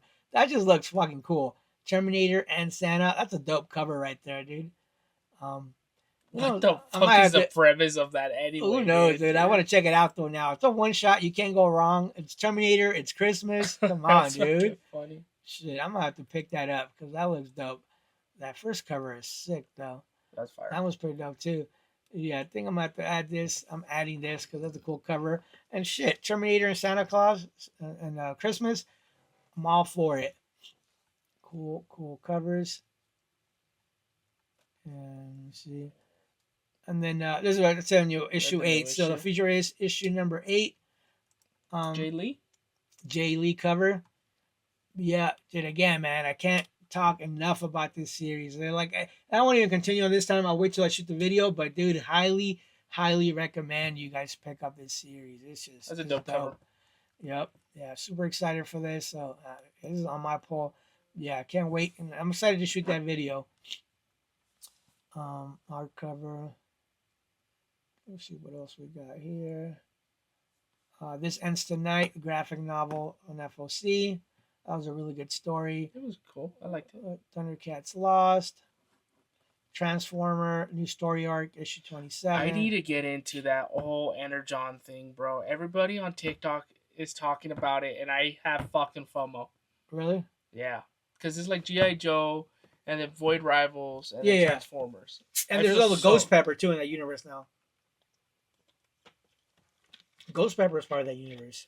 You didn't know that? No. Yeah, Ghost Pepper is part of that universe. What the fuck? Yeah. I didn't even know that was on Earth. Yeah. I picked that one up. This guy? Yep. Sexy, risque Chichona covers. Yeah, some cool covers. Whoa! Badonkadonk. Yeah, Vampirella was always fan service on those covers. There's nothing wrong if you pick them up. Nothing wrong at all. Walking Dead, just gotta highlight anything with Negan. I'm always on it. That's a dope cover. That's when you get his throat cut by Rick. Those are really cool. Walking Dead, Negan, and guy from Youngblood in a cover this week, I believe. That was pretty dope. So here we have. We're taking everyone down with us. We talked about that. It just wrapped up. The new issue comes out next week. Such a beautiful story. Highly recommend it. And here we have to order the trade paperback. Yeah, dude, that story was so great. Like I said, it's such a beautiful story. Highly recommend it. Here's the trade paperback. You know what I really appreciated though from Matthew Rosenberg, which he's done a lot of cool stuff. He also wrote What's the Furthest Place from Here. He's done a bunch of other stuff. Great writer. But this guy really tries to help shops out. So I got an email from him saying, he's like, the book is on trade on FOC this week. What can I do to help you guys sell it? You know, do you need me to send you signed book plates? Do you want to interview me for your podcast, your YouTube show? Do you want signed copies? You want posters? I could do all those. So yeah, dude, he really tries. So that's like one guy I think down the line, Matthew Rosenberg, I'm going to hit you up. I would love to interview you for our YouTube podcast. It would be dope. I'm already a big fan of your stuff. Like I said, I really love your stories. I really enjoy. We're taking everyone down with us. Can't wait to read issue 6. But yeah, I'm really excited. I really dig what he does. It's just a really cool guy, man. Like the fact that he takes his time of the day to do something like that is super cool. I wish more artists and writers were like that reached out to comic shops and offer stuff, because whatever helps us sell it is only going to help us, and it's only going to help them, you know? Right, and it's great for the customers, you know? No, that story is fucking phenomenal. Yeah, no, beautiful story, man. I can't wait to read issue 6 to see how it wraps up. But yeah, big shout out to Matthew Rosenberg. If you haven't picked up the single issues, I might still have some down below. If not, here's your chance. Order the trade paperback. Only $20. You can't go wrong. Highly one of my favorite stories this year. And then we're at the end. So this one, I don't know anything about it, but it looks cool. Zombie Terror #1, one shot.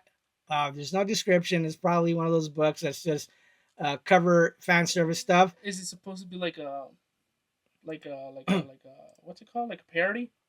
It might be, because that was Psylocke, Scarlet Witch, and Harley Quinn. Yeah. So the covers are interesting.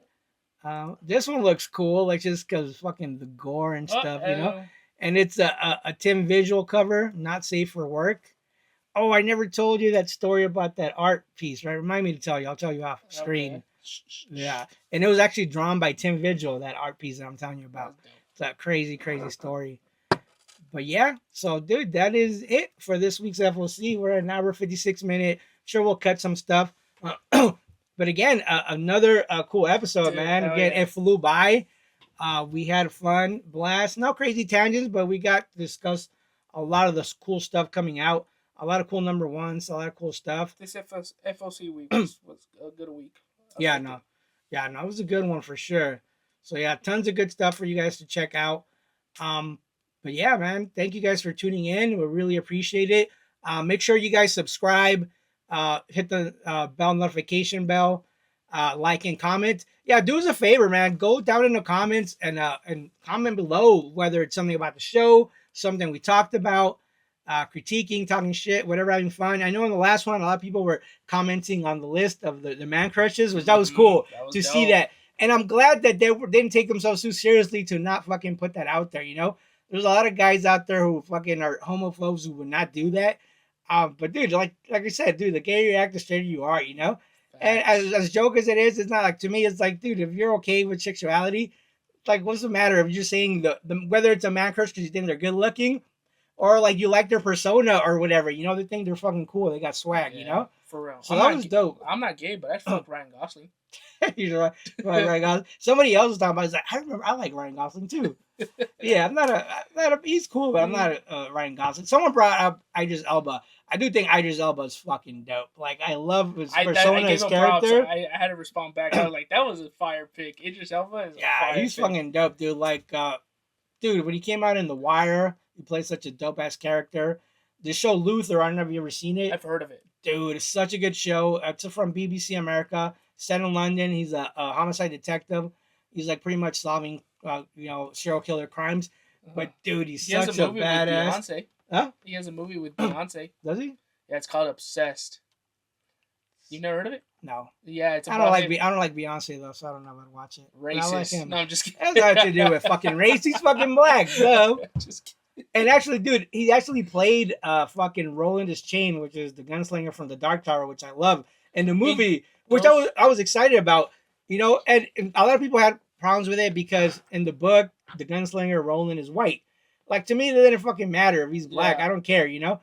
But the movie was sucked, and not because of him. I think the script they gave him. The thing is, to do something like the Dark Tower in a movie, you can't, dude. There's fucking 8 books. You would have to do fucking shitload of movies like Harry Potter, or what they originally wanted to do. They were going to do a movie, then like a season of TV, then another movie, another season, and they rushed it all, so it sucked. So if anyone is interested in the Dark Tower, don't watch that movie. It was crap. Idris Elba was dope, but it sucked. But I think right now they're actually going to do it the right way. They're actually, I forget who's assigned to it, but they're going to do a movie, then a season, then a movie. So if they do it that way, dude, because the world is so massive, dude, people would fucking fall in love with it because it's so fucking brilliant. That's dope. And this, talking about Harry Potter, there's a new show coming out. Harry Potter. Yeah, I heard about that. People are not excited for it. I'm kind of excited for it because I think it's going to be a lot closer to the books. Yeah. You know? Yeah. I'm excited for it too. My wife is a massive fan. But I tell you why. It's because people have problems with the author because of her opinions about transgender women and all that. J.K. Rowling. You know, but I'm like, dude, you separate the fucking story from the whatever she's saying. Because the story itself, you loved it for a reason. It's an awesome world. Dude, just keep her out of it. Like, it doesn't fucking matter her opinions. Yeah. J.K. Rowling, you know? You know, but yeah, that world that she built is fucking great. You know, amazing. I've never read the books. I want to. My wife always tells me, but I do think that world is fucking brilliant. Those books are way too fat for me to read, but I appreciate the world that she built. That shit's hard. And the video game was fucking even cooler. You know, I got it. We haven't had a chance to play it, but the game looks dope. The game was fucking hard. That shit's dope. I love it. The Harry Potter universe. What's your guys' favorite video games? Comment your top 3. Yeah, comment your favorite video games down below. You know, like I said, I don't really play, but you know, my favorite video game to this day, Grand Theft Auto 5. I could play that fucking all day, every day. Like, that's my go-to all the time. I love playing that. Cyberpunk is fucking dope. Your favorite game is Pac-Man. Yeah, right. Old. Oh, because I'm old. Donkey Kong. No, Grand Theft Auto, Cyberpunk, Red Dead Redemption is fucking dope. I love those games. My favorite games of all time has got to be Halo Reach. Any FIFA, really. Just because it's nostalgic. And WWE 2K... No, WWE SmackDown vs. Raw 2008 featuring ECW. Fire. Yeah, I've never played those games. Most of the modern games I haven't played, because it's hard for me to get into it now because of the time. The most recent game I played was probably Cyberpunk. But I love those open world games where you just do all kinds of shit, run around. That's why I like Red Dead Redemption, Grand Theft Auto. You like that free roaming shit. Yeah, I like that. But I like doing the side challenges and all that stuff. It was just fun. So like Grand Theft Auto, I always fucking come back to it. Uncharted was a good game. I liked Uncharted. Last of Us is really good. I got scared of playing Last of Us. The Star Wars, the Jedi Survivor, I forget what it is. That was really fun. There's some cool games out there. Call of Duty, but Call of Duty only ever played the zombies, zombie mode. I love fucking the zombie mode. Call of Duty fell off. Yeah, I mean, I never played it for the regular one, but the zombie mode is fucking dope. Yeah, a lot of cool video games out there. But yeah, comment down below your top games. Comment which books you're pulling, you're ordering, that you like, or if we missed something that we didn't highlight that we're missing out on. Schools, we don't know everything. Shit, we didn't know anything about Inferno Girl. No, I need to know about that, so let me know. This guy doesn't know shit, you know. Somebody asked me, why do you even have him on the show with you? Nobody asked you that. Yeah, they did. And I was like, because, you know, it's going to bring out a good dynamic. I'll school them, and, you know, it'll help out customers out there. Who told you that? Give me his name. I'm not a snitch, bro. Snitches get stitches, bro. He gonna get stitches. Fuck you. No, I'm just kidding. Nah, he didn't say why do I have you, but he says, like, I got to get you to watch the movies, is what he said. But no, man, yeah, definitely. He said, good show. I liked it. It was fun. He said it's going to keep progressing. We've got a lot of cool ideas. Yeah, man. Thank you guys. I didn't want to throw in an Easter egg, but at this point, at the end, I'm like, oh, it didn't pop up in the middle. So I'm trying to think if there's anything as a thank you. If someone finds an Easter egg, they'll get something cool. Let me see if there's something in here that I talked about that might spark an Easter egg. Bear with me. That I know that there's something out there. Real quick, I think I missed this, but is this related to the TV show? Yeah, I guess. Yeah, I guess this is real quick. Because I saw this. So the TV show was fucking great. Black Mirror was awesome. So I guess it's some kind of graphic novel associated with it. I don't know. I'm gonna have to add that to my poll because I love Black Mirror. But real quick, let me see if there's anything in here that will spark an Easter egg. I like doing that. It'll show me that you guys watch till the end, and you'll get something cool. Let me see. I also thought about it, like if I highlight a specific series and people actually go out and try to buy it from us, you know, I mean, that means a lot already because it means they're listening and they're appreciating and I made it sound interesting. Yeah. And they're going to buy it. So I've always thought too, like, what if I put something in that book so when they buy it, they'll be like, oh, 25% off or whatever it is or some prize. You know, that could be something too, you know? Because I appreciate that they're taking my suggestion. You could do that. Since you did have a longer tangent for the future is, you should put something inside one of those books. Yeah, that's true. I mean, not necessarily an Easter egg, but one of them. That's the thing, you can't open it. That's true. Yeah, if anyone comes and picks up the future is #1, I got a couple down below. If you guys take the time and you thought it sounded cool, maybe I'll put a couple things in there, and you'll win something. If don't buy it for the fucking sake of it though. Like, if I want you to buy it if the premise sounded cool, and you found the whole thing with capture the flags interesting. If that appealed to you, if it sounds interesting, and you buy it, I might put something in there. But again, don't buy it just to be tucked away, because I do believe that story has some fucking legs, huge potential, and trust me, I believe it's one of those books that later on it's gonna get so hot because people are gonna be like, dude, what they did, that concept, mashing cybersecurity and comics and everything in the comic. There's some way out shit in there, but all that stuff is based on real fucking things. Like there's a scene where there's like they're under the ocean and they're trying to get something to a data center in the ocean. And that's a real thing. We have data centers all over the world for like Google and companies like that. Well, now there's companies that have like legit buildings under sea that have like UPS rigs and like data servers and stuff like that under the ocean. So that should actually exist. So when you see it in the book, you're like, what the fuck kind of bullshit is this? But it's an actual thing. So everything they put in there is shit based on reality, technology shit with satellite stuff that is real, that seems far fetched, but it's already happening. Right. So I really think that book's gonna be a game changer for everything. So yeah, I guess that would be the Easter egg. Pick up the Future is #1, and I'll probably put something in there. Mention that you got it from the podcast, and I'll take care of you. But if you think you're gonna enjoy it, if it's not up your alley, then don't waste your time or mine. But if you think it's something cool, trust me, I think you won't be disappointed. That's how much faith I have. That's one of the front runners for one of the best books of the year for me. That Exquisite Corpses, maybe we're taking everyone down with us. But yeah, definitely. For sure. But yeah, guys, again, don't forget to subscribe, hit the notification bell, comment down below. Yeah.